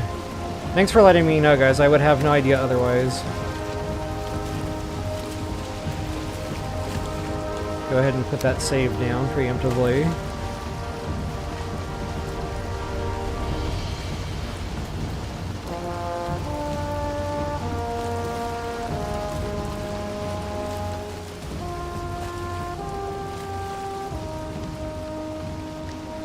Okay, so I've turned that down quite a bit. Hopefully... Yeah, I can't hear what you guys hear, so feel free to let me know if it's still too overpowering on the game music. So whenever I see rocks and stuff like this jetting out, I'm always afraid to like try to go in between them, because again, the floor can come up and you can get the boat stuck. But maybe I'll be able to get a look and see if it looks deep enough.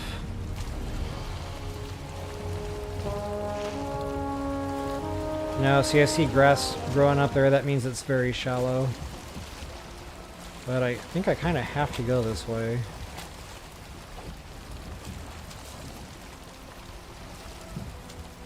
I'm not going to make that turn, am I? Oh, barely. Barely squeaked through there. Get out and rub some butter underneath the boat. Squeak! Okay, you said much better. Awesome. You said it's not as overpowering. Is it still actually overpowering? Like, wow. I have no idea, like,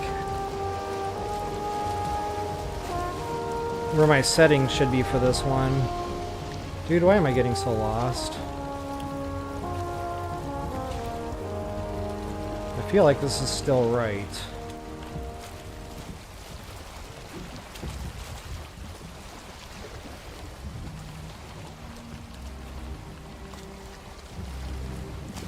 Man, I hope we're not going to have to fight the wind the whole way. This will be a 1 hour long trek if that's going to be the case.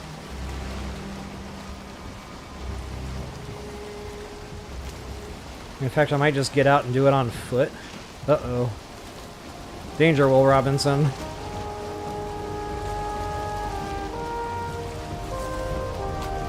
You can see all the pretty fish. We're gonna go fishing at some point. That'll be a lot of fun. I'll show you how to do that, because that took me a while to figure out. You really have to stack the meals with the clothing, turns out.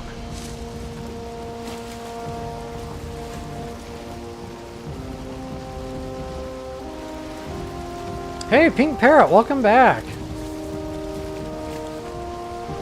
Bunch of late-nighters tonight. I wonder if it's a school night for anybody out there. It's like almost 10 p.m. for me, so... Really happy to have you guys this late at night.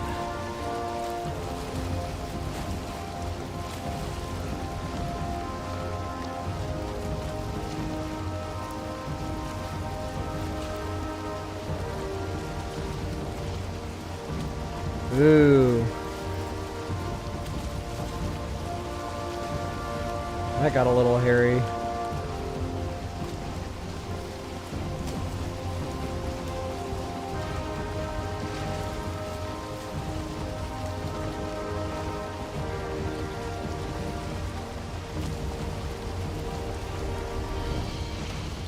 Ah, the newborn, yeah. Good luck with that, Brian Austin. Hopefully you'll have one of those that, you know, figures that out after a couple of months and you can get your good night's sleep. Some babies take a while. So definitely wish you luck there. Oh, no, I can't go in there. That's right, I got stuck in here the first time I came through here. So lesson learned, we're gonna go around the outside. Around the outside. Around the outside. Guess who's back? Back again. Shady's back. Tell a friend. Oh, that takes me back.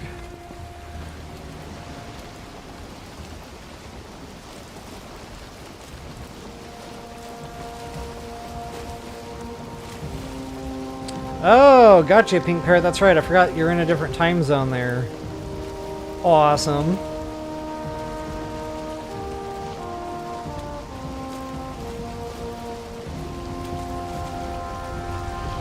Now see, this doesn't feel right again. Or maybe this is where that bow was. Yeah, okay, this is right. We're good. We are definitely on proper track here. And now I got the wind in my sails, baby. Wind in my sails! Wind in my sails! Bark!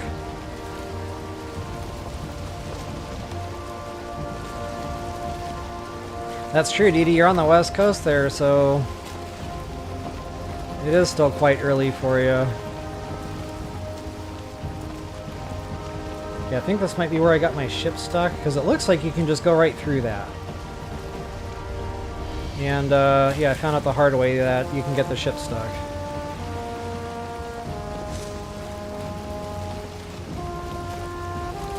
This might not be the exact spot, but it was a setup like that, where there was a rock going, you know, out there, and then in between it looked fine, and then it wasn't fine. So that would have been okay, turns out.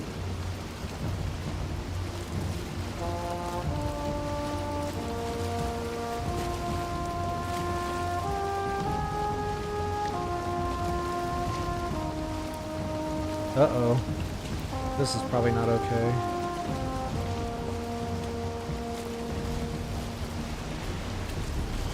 Nope, nope, nope, nope. Brakes! Rocks, danger! Yikes! Oh, if you pull the joystick back, that's where you go backwards or put on the brakes. I probably should have talked about that, like, very first thing. I think we're okay here. Dude, that's awful shallow. I didn't see damage ticks, though, so we're good. Woo! We made it.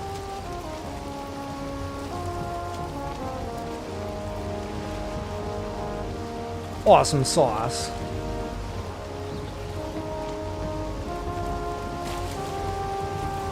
That's really getting out to sea there, wowzers.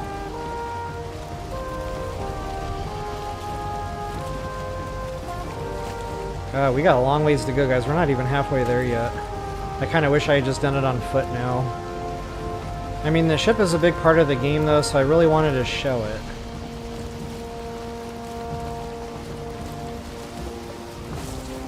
But if I had done this on foot, I'd probably already be there by now. Not only that, to actually reach the vendor, I forgot about that, we do need a ship. But I could have ran to the point, put a portal down, you know, and then just built another ship up there to get across the strait.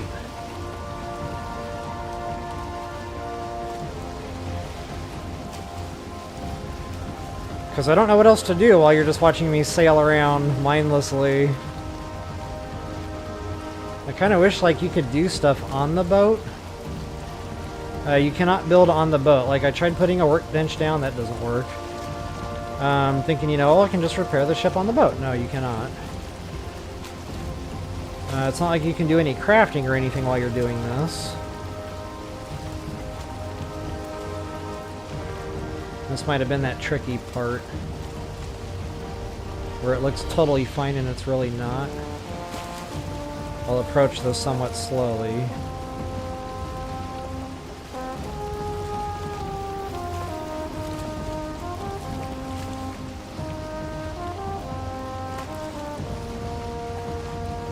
Yeah, I think we're good. So here's what's going to happen. I'm going to keep slowing down for these, and at some point I'm going to get bored of that. I'm just going to start plowing through, and then I'll find it. Pow! Scratch! And then I'll show you guys how to repair the boat. Oh, I did not mean to do that. Unbelievable. Buttons. Let's go ahead and get off my elixirs there. Freaking unbelievable, man. I hate that. I've done that more than once in this game, too. Just not paying attention. I hit that up arrow. See, I did it again. Because the sail throws me off. Like, I think in Sea of Thieves, I use the arrows for the sail, and I think that's why in this game I keep doing that.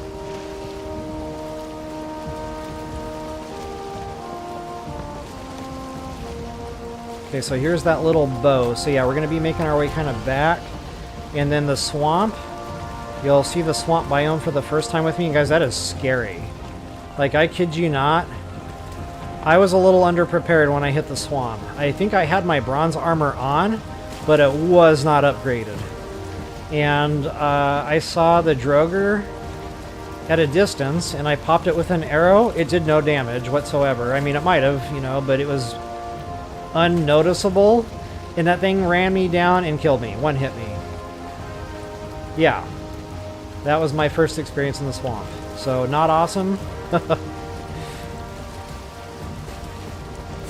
Now that I know what I'm getting more into, you know, and of course enemies are on passive, so we'll be able to just kind of plow through there, no problem. Not only that, there's this great big monster. It looks like the Stranger Things monster. It's made out of tree branches. That thing scared the bejesus out of me. I was like, what is that? I ran away screaming with my hair on fire that whole time. Okay, it looks like I ran out of wind power there. Boo. Bob's gonna have to use his muscles here.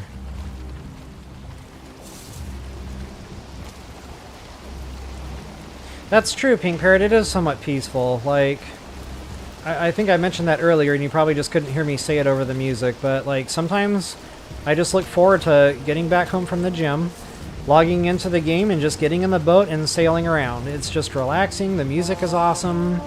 You find new biomes. You can find, you know, different dungeons and different areas to explore. I genuinely do enjoy the sailing. Just, you know, for the purposes of a stream, now I kind of wished I had ran up there and then saved the boat for areas where you absolutely had to sail to.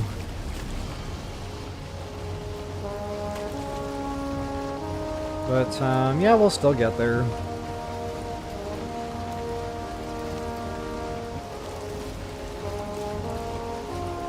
It is very soothing. That's a good way to put it. I mean, yes and no. When you wind up in the middle of a storm by a sea serpent, it starts getting scary. It's no longer fun and relaxing anymore. It's... your hair is now on fire. But, you know, thankfully I've got things set to passive, so the only thing I really have to worry about is the storms. But, you know, staying close to shore here, pretty smooth sailing. Gives Bob a chance to rest. Yes, it does.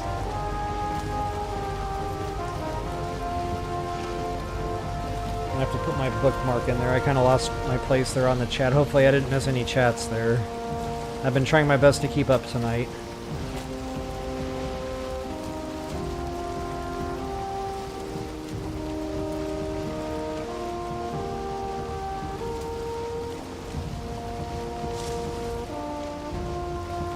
Still going idle speed.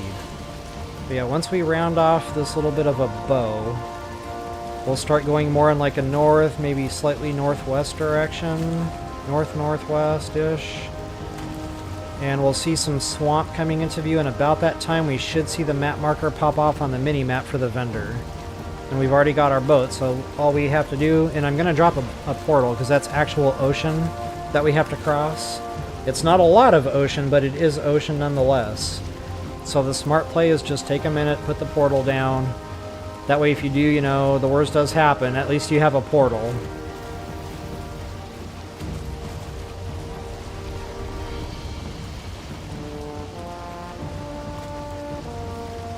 Wow, he's sitting all proper. Just looking around, you know, taking in the sights. And I think the ship is driving itself right now, because his hands are on his thighs. And the oar thing is doing its own thing, so yeah. Kind of confusing.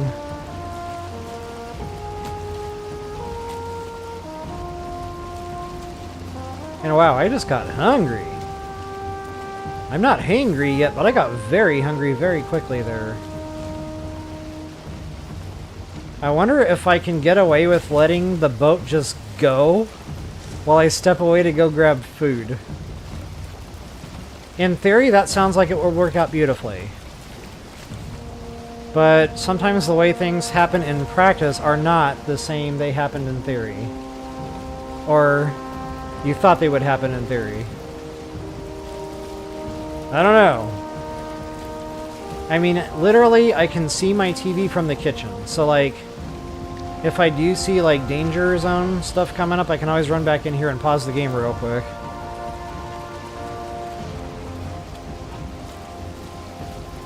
Thanks, Pink Parrot. Appreciate that. Yes, we will keep Bob company.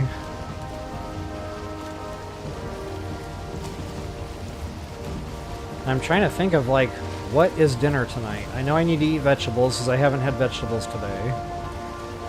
And that, all I literally have to do is throw it in the microwave, so I could probably do that.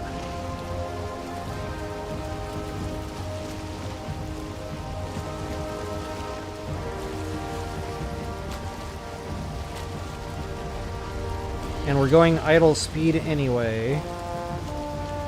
So yeah, you know what, let's tempt fate here a little bit.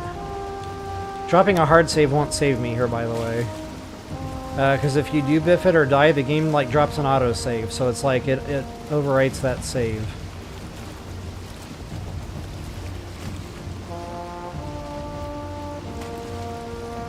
Okay, we'll try this trajectory.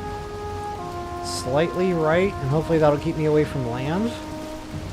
Fingers crossed, here we go!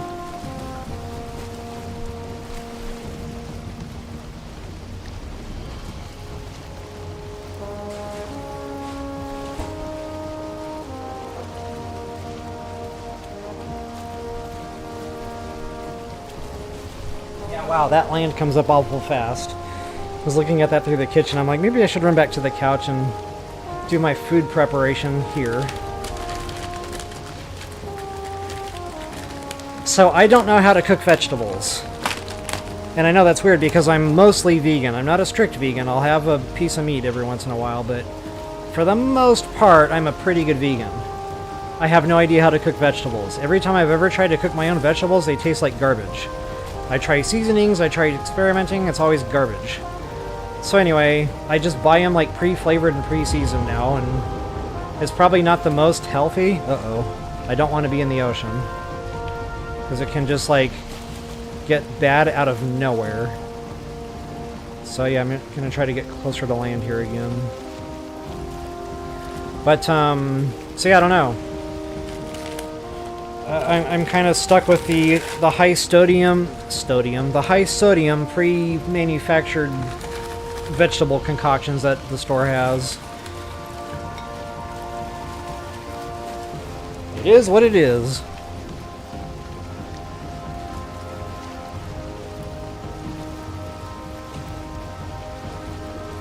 Okay, now we're seeing Black Forest, so at least we're not out in the middle of the ocean right now. And it's getting a little rough. Probably a good time to get a little closer, actually. Still not terrible. I don't think I would capsize in that, but probably better safe than sorry is good standing. Ooh, there is a troll den right next to me. Granted, I'll probably never come up and hollow that out, but that is noteworthy.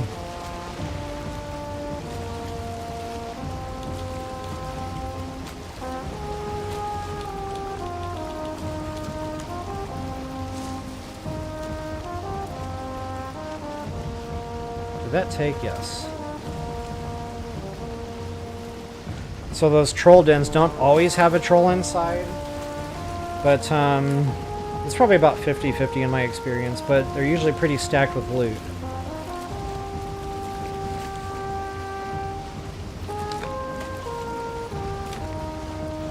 You can probably hear like me fumbling through my food here. Uh-oh. Turn, baby, turn!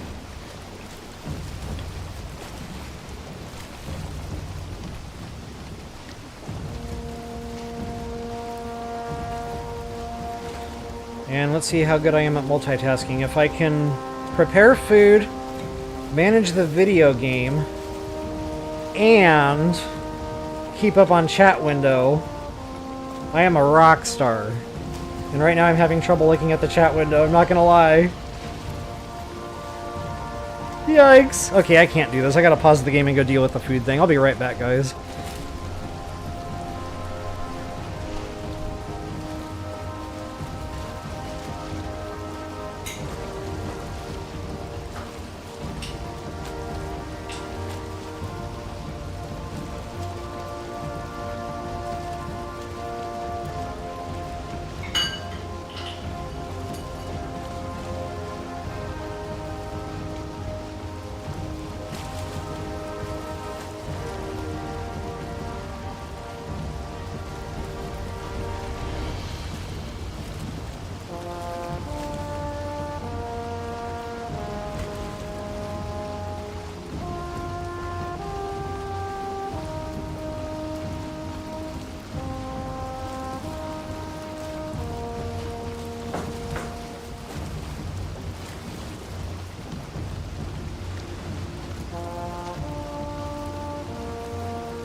So yeah, definitely one of those situations where that sounded a lot better in theory. Now I can actually read chat. What do we got going on here? Yeah, not peanut M&Ms. I know, I missed those. I had to take a break from those. I started feeling like it was just too much sugar. So now I'm back to my occasional bite of dark chocolate here and there. And, I kind of went back to the, you know, healthier eating because the holidays really killed me. I gained about 10 pounds and it's all on my belly. Well, it's not all on my belly. It kind of goes around the backside too, so it's like more of a spare tire. I call it Muffin Top, and it's very fitting. And that was thanks to the holidays of 2025 and 2026. It kind of carried into the next year a little bit. Oh, I got wind power. Yay!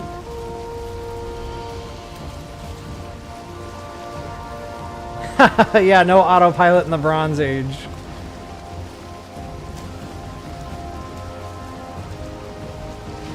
Autopilot was tying a rope to the rudder so it would keep going whatever direction the ship was going in. That was about as close to autopilot as they ever got.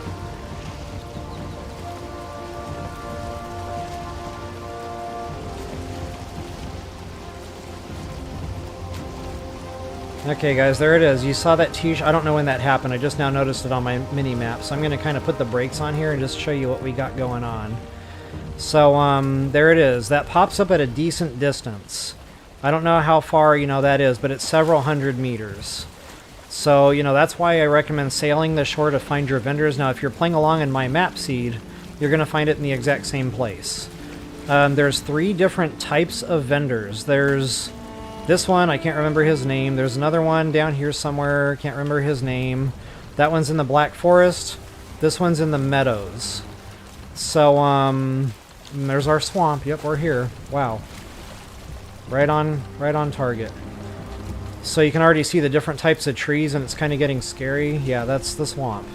And it is no joke. So, again, you're going to want to have Armor going into that as good as you can get it. Weapons going into that as good as you can get them. Matter of fact, I wouldn't even really recommend taking on a lot of these enemies until you get in there and get into the dungeons where you can start getting some iron and get some better weapons and armor crafted using iron. So that's just my own little spiel on that, guys. It is tough. I'm not like exaggerating here. That one Droger, that was the bottom of the barrel enemy in the swamp, and he one-hit me. And the damage I inflicted on him was nothing. So just, you know, buyer beware on that. Go into that as smartly as possible. Now, I got enemies on passive, so I should just be able to tromp through there with no problems. And when you're parking your boat, you might have to play with the forward and backwards arrows a little bit until it is not going forward or backward, because not knowing that, it was still moving a little bit forward when I got out and jumped on land. And when I came back, it was like down the coast a little ways in the direction it was pointing. I was like, come back! And, you know, I got lucky. It was pointing toward shore and not out in the middle of the ocean. It just would have sailed away. So, yeah, just kind of play with that forward and backward arrow a little bit until it doesn't look like it's going anywhere anymore. And now I feel like it's safe to deboard. What is this? The airlines? And do your business. See, I'm going to drop that portal before I do anything, including get... Yeah, I'll get my food. Because I'm really hungry. So yeah, there's that vendor. Anyway, I was getting into the whole spiel on the vendors. So the t-shirt vendor, that's one kind. The vendor in the dark forest, that'll be like a little money pouch bag looking icon. That's a different vendor. And then there's a third one, which I haven't found yet. That's the witch. I have no idea what kind of icon that will be, because I haven't found it yet. But there's only 3 vendors in the world. Now, there's 10 of each one that you can possibly run into. But once you find one, that's it. The other 9 will, you know, not be there anymore. So you only find one vendor of that type in the whole world. Whichever one you happen to find first, you win. So anyway, I'll just go ahead and, excuse me, pause that and I will be right back. D-boat versus D-plane. I like that. Alright, I will be right back.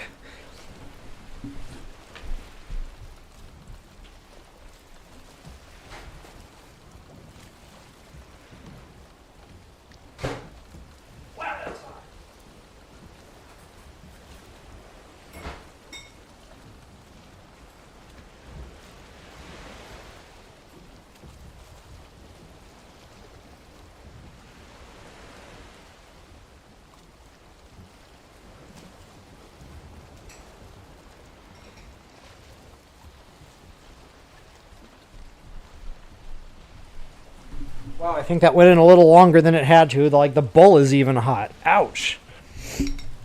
But hey, at least my veggies will be nice and soft. And that's important. I like my veggies soft. Okay.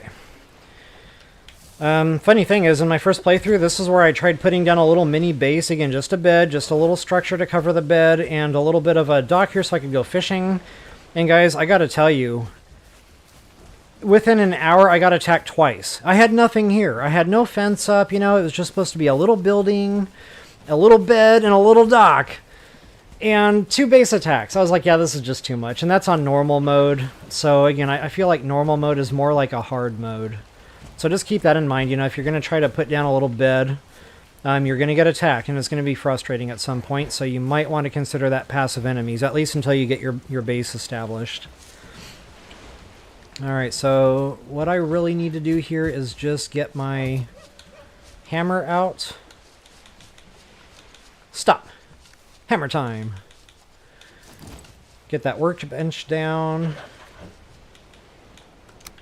Pow! Well, if it'll green light. Come on, baby. Oh, I had it. And then that portal, absolutely. That's under Misk. Not to be confused with Misko's treasure. And then it doesn't really matter which way this thing points. I'm not going to cover it or anything right now. I'm just really getting the portal down. We're going to put that 0 so we can get back to base. And I told you I would show you how my portal system works. So right now this is established portal. Nothing should attack that. You know, you don't have to build that in or anything.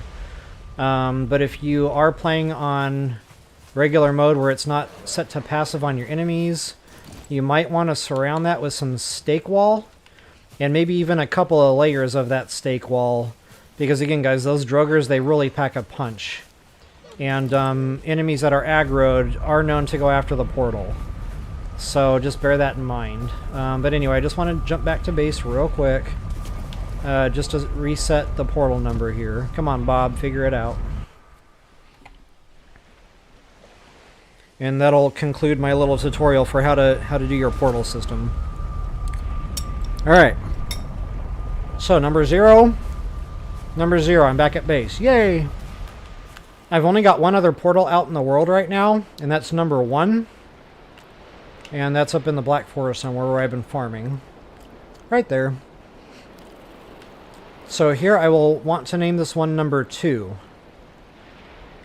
And I can't see it on the map right now because I forgot to put my map marker down. That's okay. So what I'm going to do is I'm going to set this portal to number 2, because that's what that portal will be. So now that is going to go to 2 when I get that established. Right now that's still 0, so we can go back in our 0 portal. Say goodbye to your base one more time. And now I can immediately turn around and set that to its permanent number, which will now be 2 from this day and forevermore. And that should reconnect. How? Okay, so now that's never going to change. That board just literally walked through my portal. And he didn't get portaled. What happened? Bad portal. So anyway, yeah, that goes back to portal number 2 now. So I'm good to go. So now just, if you want to test it, you know, for a warm and fuzzy, you can go ahead and jump through there and make sure you wind up in that other portal. But it should. I've never had a problem with this working. And there it is. And now number 0 is still there. So I can do that all over again on the next portal I put down, and so on and so forth.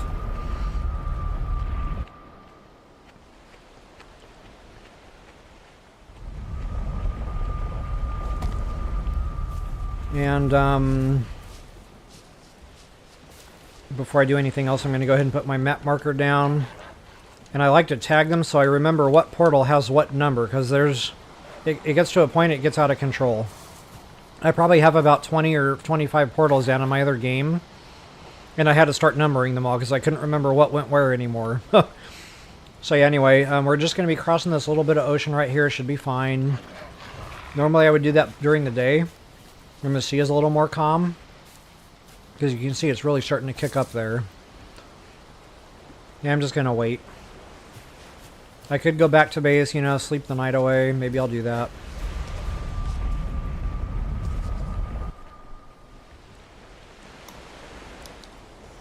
I've noticed the seas get rougher usually at night. Not always. Sometimes nighttime it's beautiful sailing, smooth seas. But normally when I get caught in really, really bad seas, it's been during the night.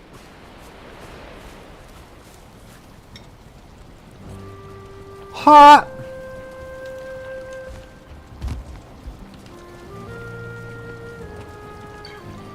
I might have burned a taste bud there.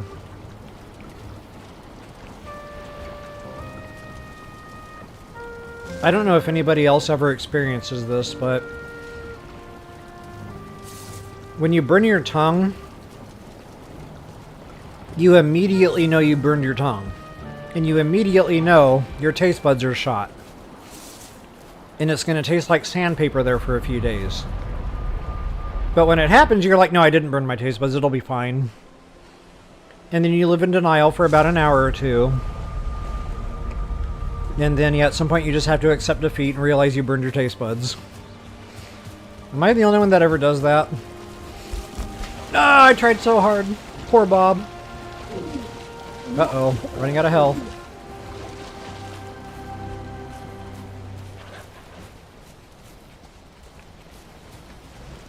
There is a ladder on the boat. I just thought I could make the jump there.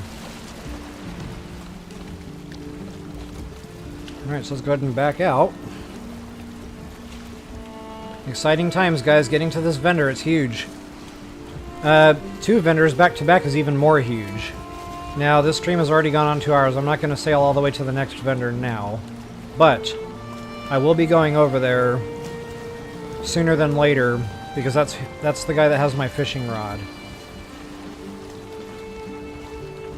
And I'm definitely going to want that fishing rod. So I'm going to sail kind of to the right of the swamp over there, because I want meadows instead of swamp when I land. And again, I'm not playing with aggro enemies, so it should be okay either way anyway. But I feel like it's more responsible to tell people to find meadows if at all possible.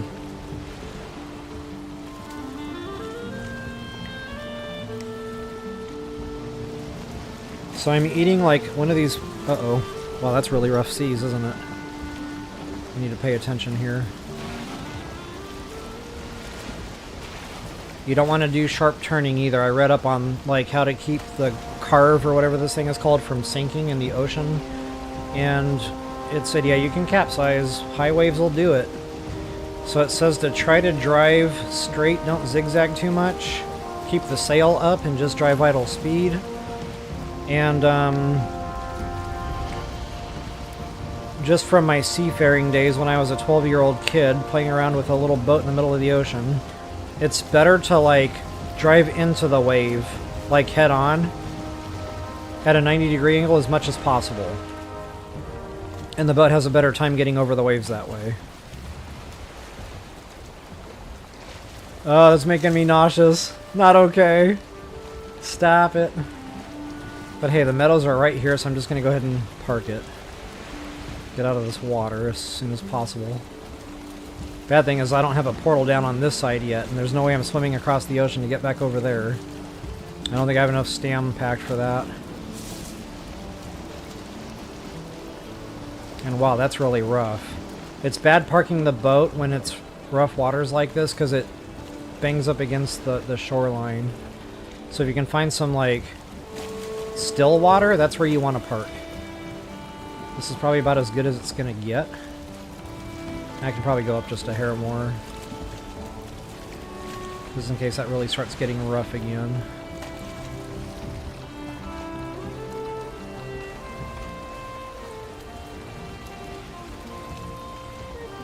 And try to make sure that's not going forward or back anymore. There's like a sweet spot there. I think I just found it. Boom, baby.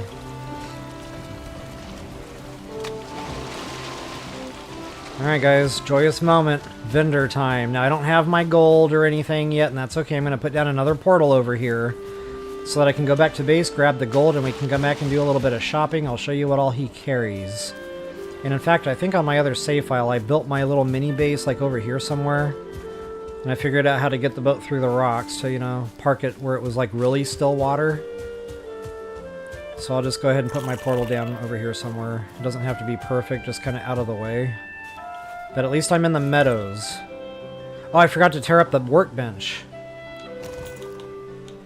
I left the workbench over there, so I need wood. Stand by! Matter of fact, go ahead and get a little bit of stam going. Uh-oh! Yikes! Run, Bob, run! I was trying to handle my food. I almost got killed by a log before I could get my portal down. That would have been terrible! Terrible! I'd have been building another ship! And I think I just burned my fingers trying to hold that bowl in the wrong spot while I was trying to escape certain death. It's so much fun being me. Wow, man, trees are just falling like dominoes right now. I only needed like 10 pieces of wood.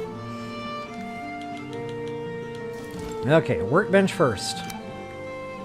Why is this so hard to place? I always have trouble with workbenches. Okay, we're going to point that portal toward the vendor, because that's really all I'm ever going to come back over here for anyway.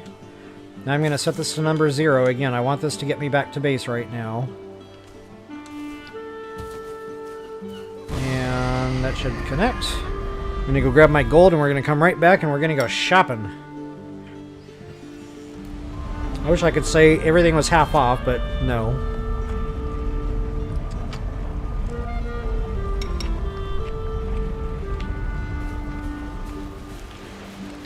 Grab our to-go box. I'm taking all of that. The gold is immediate buying power. And then we can sell all this other stuff that I've been pulling out of dungeons. Oh yeah. That'll be portal number 3, by the way, so I'll go ahead and set that up now.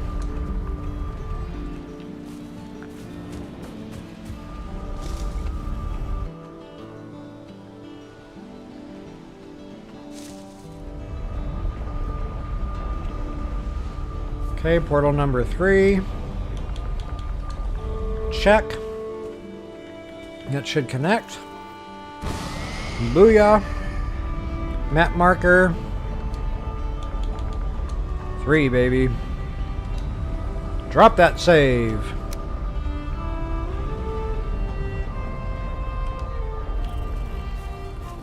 Alright, Bob, let's do a little shopping. And this thing is ward protected. So funny thing is, first time I came over here, I saw enemies, a new enemy type. Because this is a new biome, guys, the plains. I'm about to actually show you 2 different biomes right now in this one little spot. And these monsters right here, they drop a new metal which we cannot work with yet. They are very tanky, and they do a lot of damage. I would not recommend engaging these right now. That'll come later. We can't work with the metal anyway. There's really no point in dealing with him. But there is a marker. I will interact with that to show us that boss fight. It's way up there, guys. We're going north. I feel like Ned Stark. North, boy! We're going north. So, yeah, anytime you see one of these, interact with it, because that'll show you a boss location. That'll come way later, though. We're not anywhere near ready for that boss fight yet. These things, I should be able to kill them. And that's going to make our next best arrow. Nah, you jerk. I knew that was going to happen. And they really give a big damage multiplier. Oh, come on. On the next arrow. But you need his monster part to craft those. Oh, I got a trophy too. Funny. I'll show you that when we get back to a base. Just how much more damaging these arrows are as compared to the flint head arrow. So the only thing that I'm going to do in the plains at this point in my game is kill a bunch of mosquitoes, get a whole bunch of arrows. There's new mats here, the cloudberries, that'll open up new crafting recipes. Medium stamina. Huge. The minor stamina, it's okay. The medium stamina makes a big difference. I'll just collect a few of these since I'm here. Matter of fact, I'm going to map mark that because it's close to my portal. So it'll be like a farming spot.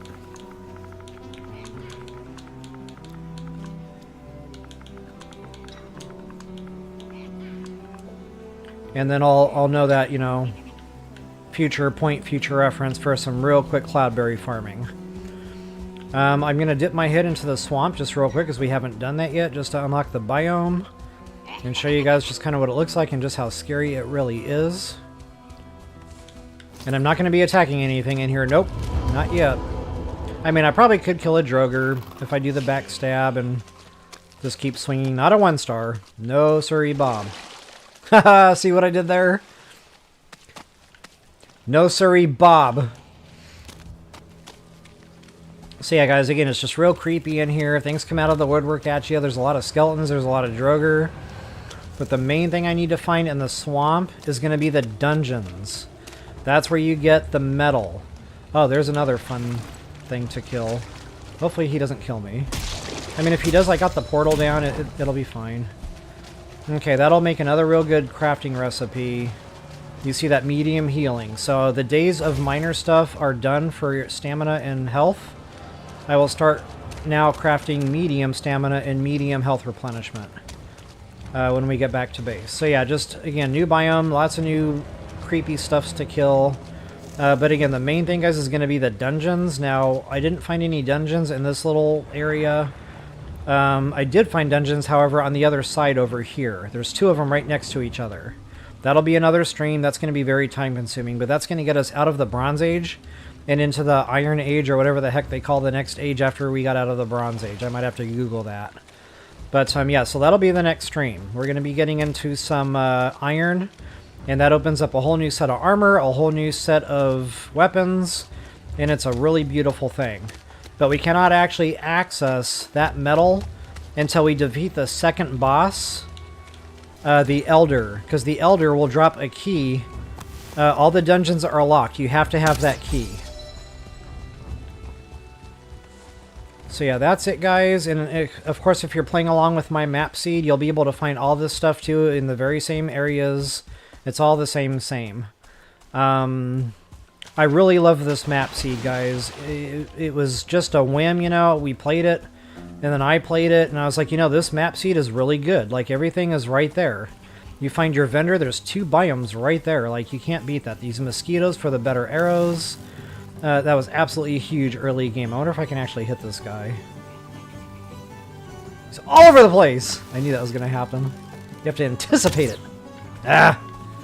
Never mind. I'll let him live. So anyway, guys, welcome to the vendor. That's the rune that's keeping everything safe. So if you run into a pickle and there's something aggroed on you, you can actually run in here and it should leave you alone, I think. I've never actually tested that theory. But, yeah, it's a great time. Go ahead and pet. Halon cuddles you. And Balabar loves you. I have no idea how to pronounce that. But here's our vendor. And it'll tell you on the stat readout what you're buying. Excuse me. I don't think these do anything. Oh yeah, base stat. Okay, so this is the stamina I was talking about. If you want to go fishing, you're going to have this gear, guys. 20% less stamina use while you're fishing, so you'll stack that. That's the chest piece with one of the hats or caps. And that's the head piece. And that's 15%. So you'll have 20 going for you on that piece, and you'll have 15 going for you on that piece, and you can wear both at the same time. So that's the only way I've ever been able to make the fishing work, just because, again, it's so demanding on the stamina. I don't know how you would do it otherwise. But I don't have the fishing rod yet. So I'm not going to buy those yet, because I can't really do anything with them right now anyway. The headband... Oh no, this isn't the vendor for the weight. That's the other one. Doggone it. Okay, that's not the headband we need. We need, I can't remember what it's called, it's some weird word. But it'll tell you right off the top. On that readout, it's 150 more carry weight. But, yeah, I just don't have it. If you want to change your haircut, you can with that. The iron pit, that's kind of nice. It's kind of like a campfire, only you can actually place it inside your builds. Unlike the actual campfire that doesn't let you place it on floor, that iron pit will let you do that. So that's kind of cool. You might want that. Sparklers, I thought that was kind of silly. It's just cosmetic, really. The headband, again, it's just cosmetic. It has no superpowers with that. So since I'm here, and since the only things that I can really buy are these preemptively, I might just go ahead and scoop them up. Or no, I'm going to wait until we do the fishing, because that'll be like its own little thing. Now I'm really tempted to go find that other vendor, because I really wanted the carry weight thing squared away, like, now. But golly, guys, I'm pushing 2.5 hours. That's like at least another hour and a half ordeal. That might be the next video. Honestly, I kind of feel like that's the more responsible thing to do here. It's getting late at night for me, especially. 3-hour plus streams is just a bit much to expect people to watch, so... Yeah, I feel like this is probably time to go. I talked through it at least. And like I said, when I find the other vendor and I actually buy the fishing rod, I'll do that all in one thing. We'll just call it like the fishing stream. So I'll show the vendor, we'll buy the fishing rod, we'll come back, we'll buy the fishing gear. Not only that, they sell bait over there, which I can't buy here either, I don't think. Nope, no bait. So yeah, we'll get all of that at the other vendor. So guys, that's pretty much it. I'll go back to base, I'll craft up a couple of things real quick just to show it. I really want to show you the new arrows, which is freaking amazing. Like, I cannot even tell you. It's night and day difference in the damage that thing does. Actually, I hope I can craft the thing.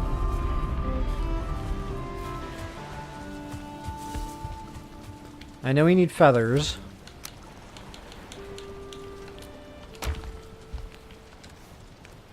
Wood, maybe? No, just the needle and the feathers. So check this out, guys. 62 damage. What were we using? 27. That is more than double that arrow. And it is really noticeable. So this is what I want when I go into the swamp. I'm not going to lob flint arrows at anything anymore. I'm going to lob needle arrows at it. So one thing I noticed in this game is you don't just go to one biome, do everything there is to do there, and then go on to the next biome. You have to kind of do a zigzag thing. So, you know, you might need, in this case, needle arrows from the plains. So go out and farm a bunch of needle arrows. That'll help you in the swamp. And back in the Darkwoods, by the way. So if you want to go do more Darkwood stuff, you know, kill bears, kill giants, whatever, that'll help you to do that. So these needle arrows will help me in the swamp go find those dungeons when I'm ready to do the iron video. I want to do the fishing first, but yeah, then we'll definitely come back on and we'll do the iron thing in the swamp. So anyway, that's pretty much it. I don't know what else I said I could craft because I did stuff.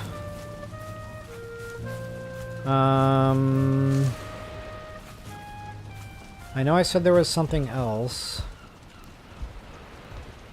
Oh, the meal stuff. And that's right, the meals and the deer meat. I needed carrots for that. That's right, it's all coming back. I knew there was other stuff. Okay, so here's our carrots, guys. Our farm is finally blossoming and we can pick up all this stuff. Now that should be picking things up. Why am I not auto-collecting? Why is this broken? Am I maxed? No.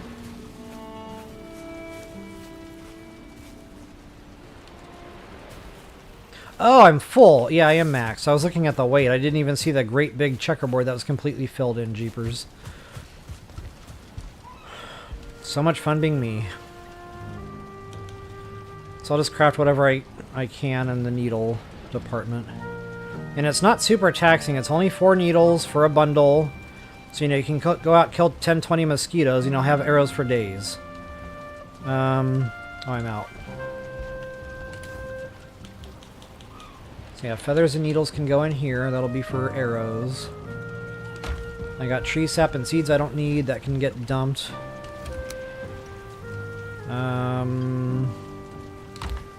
I have 1 piece of sap. Really? I have to run across my compound to get rid of 1 piece of sap. I don't even know where I keep the sap anymore. Where is that stuff? I know it started getting overfilled and I, like, had to find a new chest for it.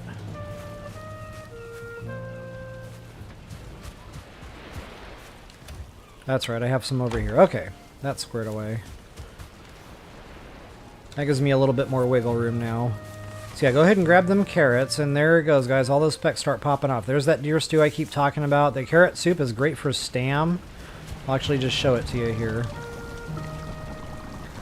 So, boar jerky, we had that already. So here's the 2 new ones.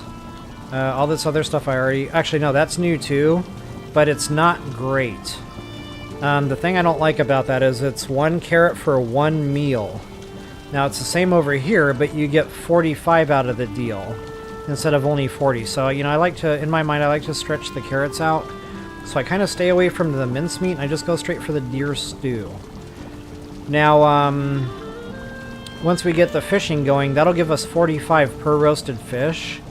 So I would stack the deer stew at 45 with the fish at 45 with the bear meat at 40, or you could do, you know, the minced meat sauce for 40. So really, however you want to do that. I found, though, in combat, you need stamina, too. So I don't stack with 3 health anymore. I do 2 health and 1 stam. So in this case, I would do deer stew 45.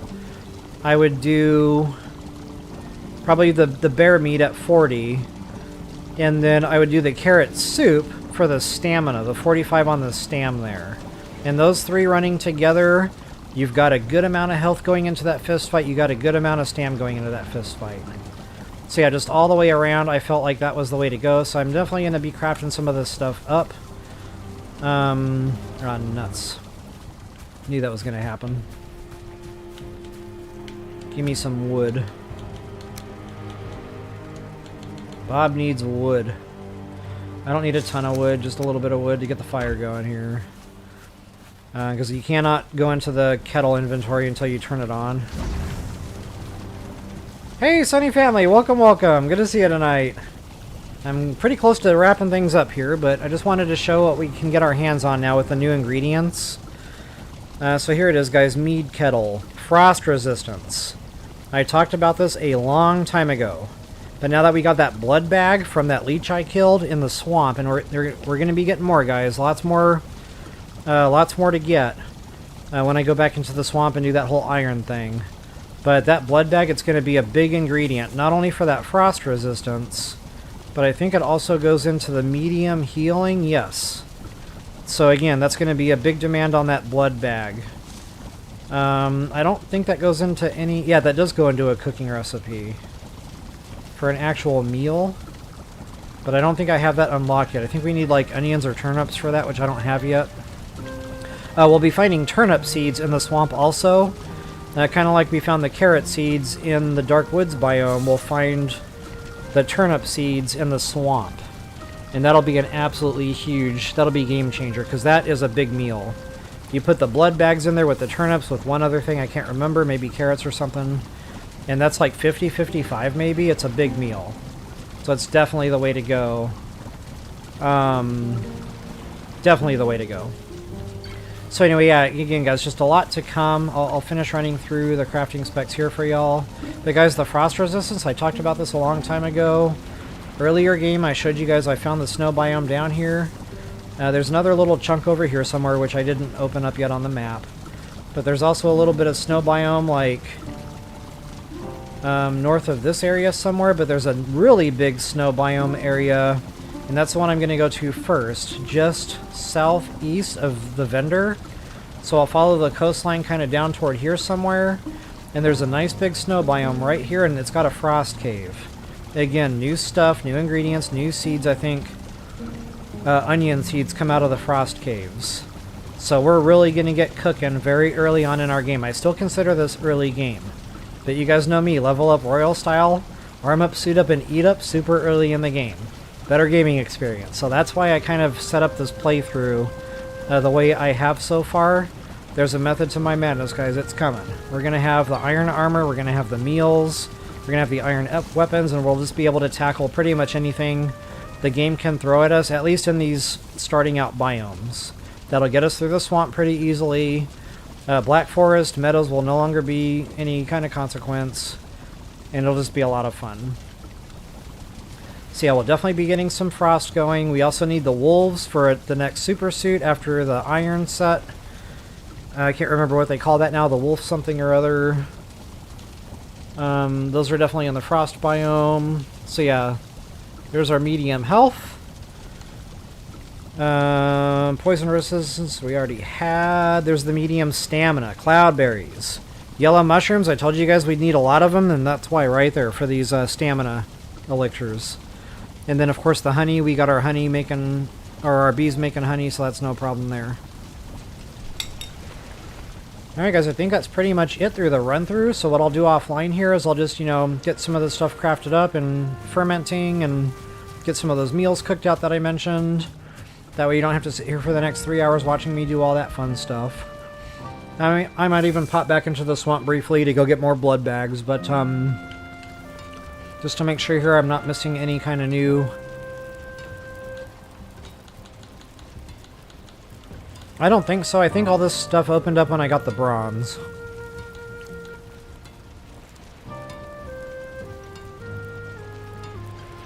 Yeah, it all looks pretty familiar. I think the only new craftable thing from the benches anyway was the arrows. Yep, that's it, guys. That's a good long stream, 2.5 hours. Wow. And I told you those phthalites were awesome. I was not underselling. I love it at night. Like, you walk into this dark room that's all lit up with this blue glowy stuff. It's like, awesome. Alright guys, so yeah, again, it's already going on long here. I'll do that other stuff offline, and when we come back, we'll do a little bit of a fishing video. And hopefully that'll be fun. So anyway, I don't have any face cam right now because I'm sitting here in my boxer shorts, and that just wouldn't be awesome. But I hope you enjoyed it. If you wouldn't mind taking a quick moment to like, share, subscribe, comment, I always appreciate those things. And as always, until the next time, best of luck and happy hunting. And since I learned the magic of the emotes and how to actually use them, where's the dance? There's the dance. Maybe Bob can't be sitting. Hold on, Bob. I know you just want to dance. There we go. Alright.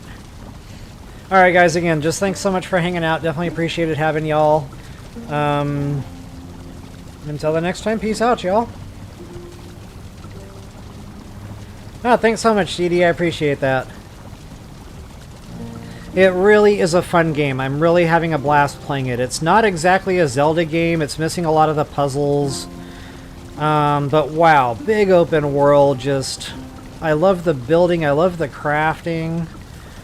Best way I can describe it is it really is a good mashup between Skyrim and Lego Fortnite. Probably more Lego Fortnite, but it feels like there's a little bit of Skyrim in here too from time to time. So anyway, while Bob's, you know, showing off the guns there, I'll just go ahead and let him do his thing. Anyway, guys, once again, thanks so much for hanging out, and we'll see y'all next time. Peace out, everybody.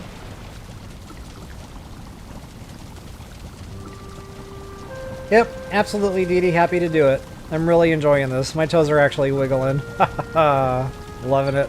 Alright, I really need to go, though. I need to eat. It's like 11 or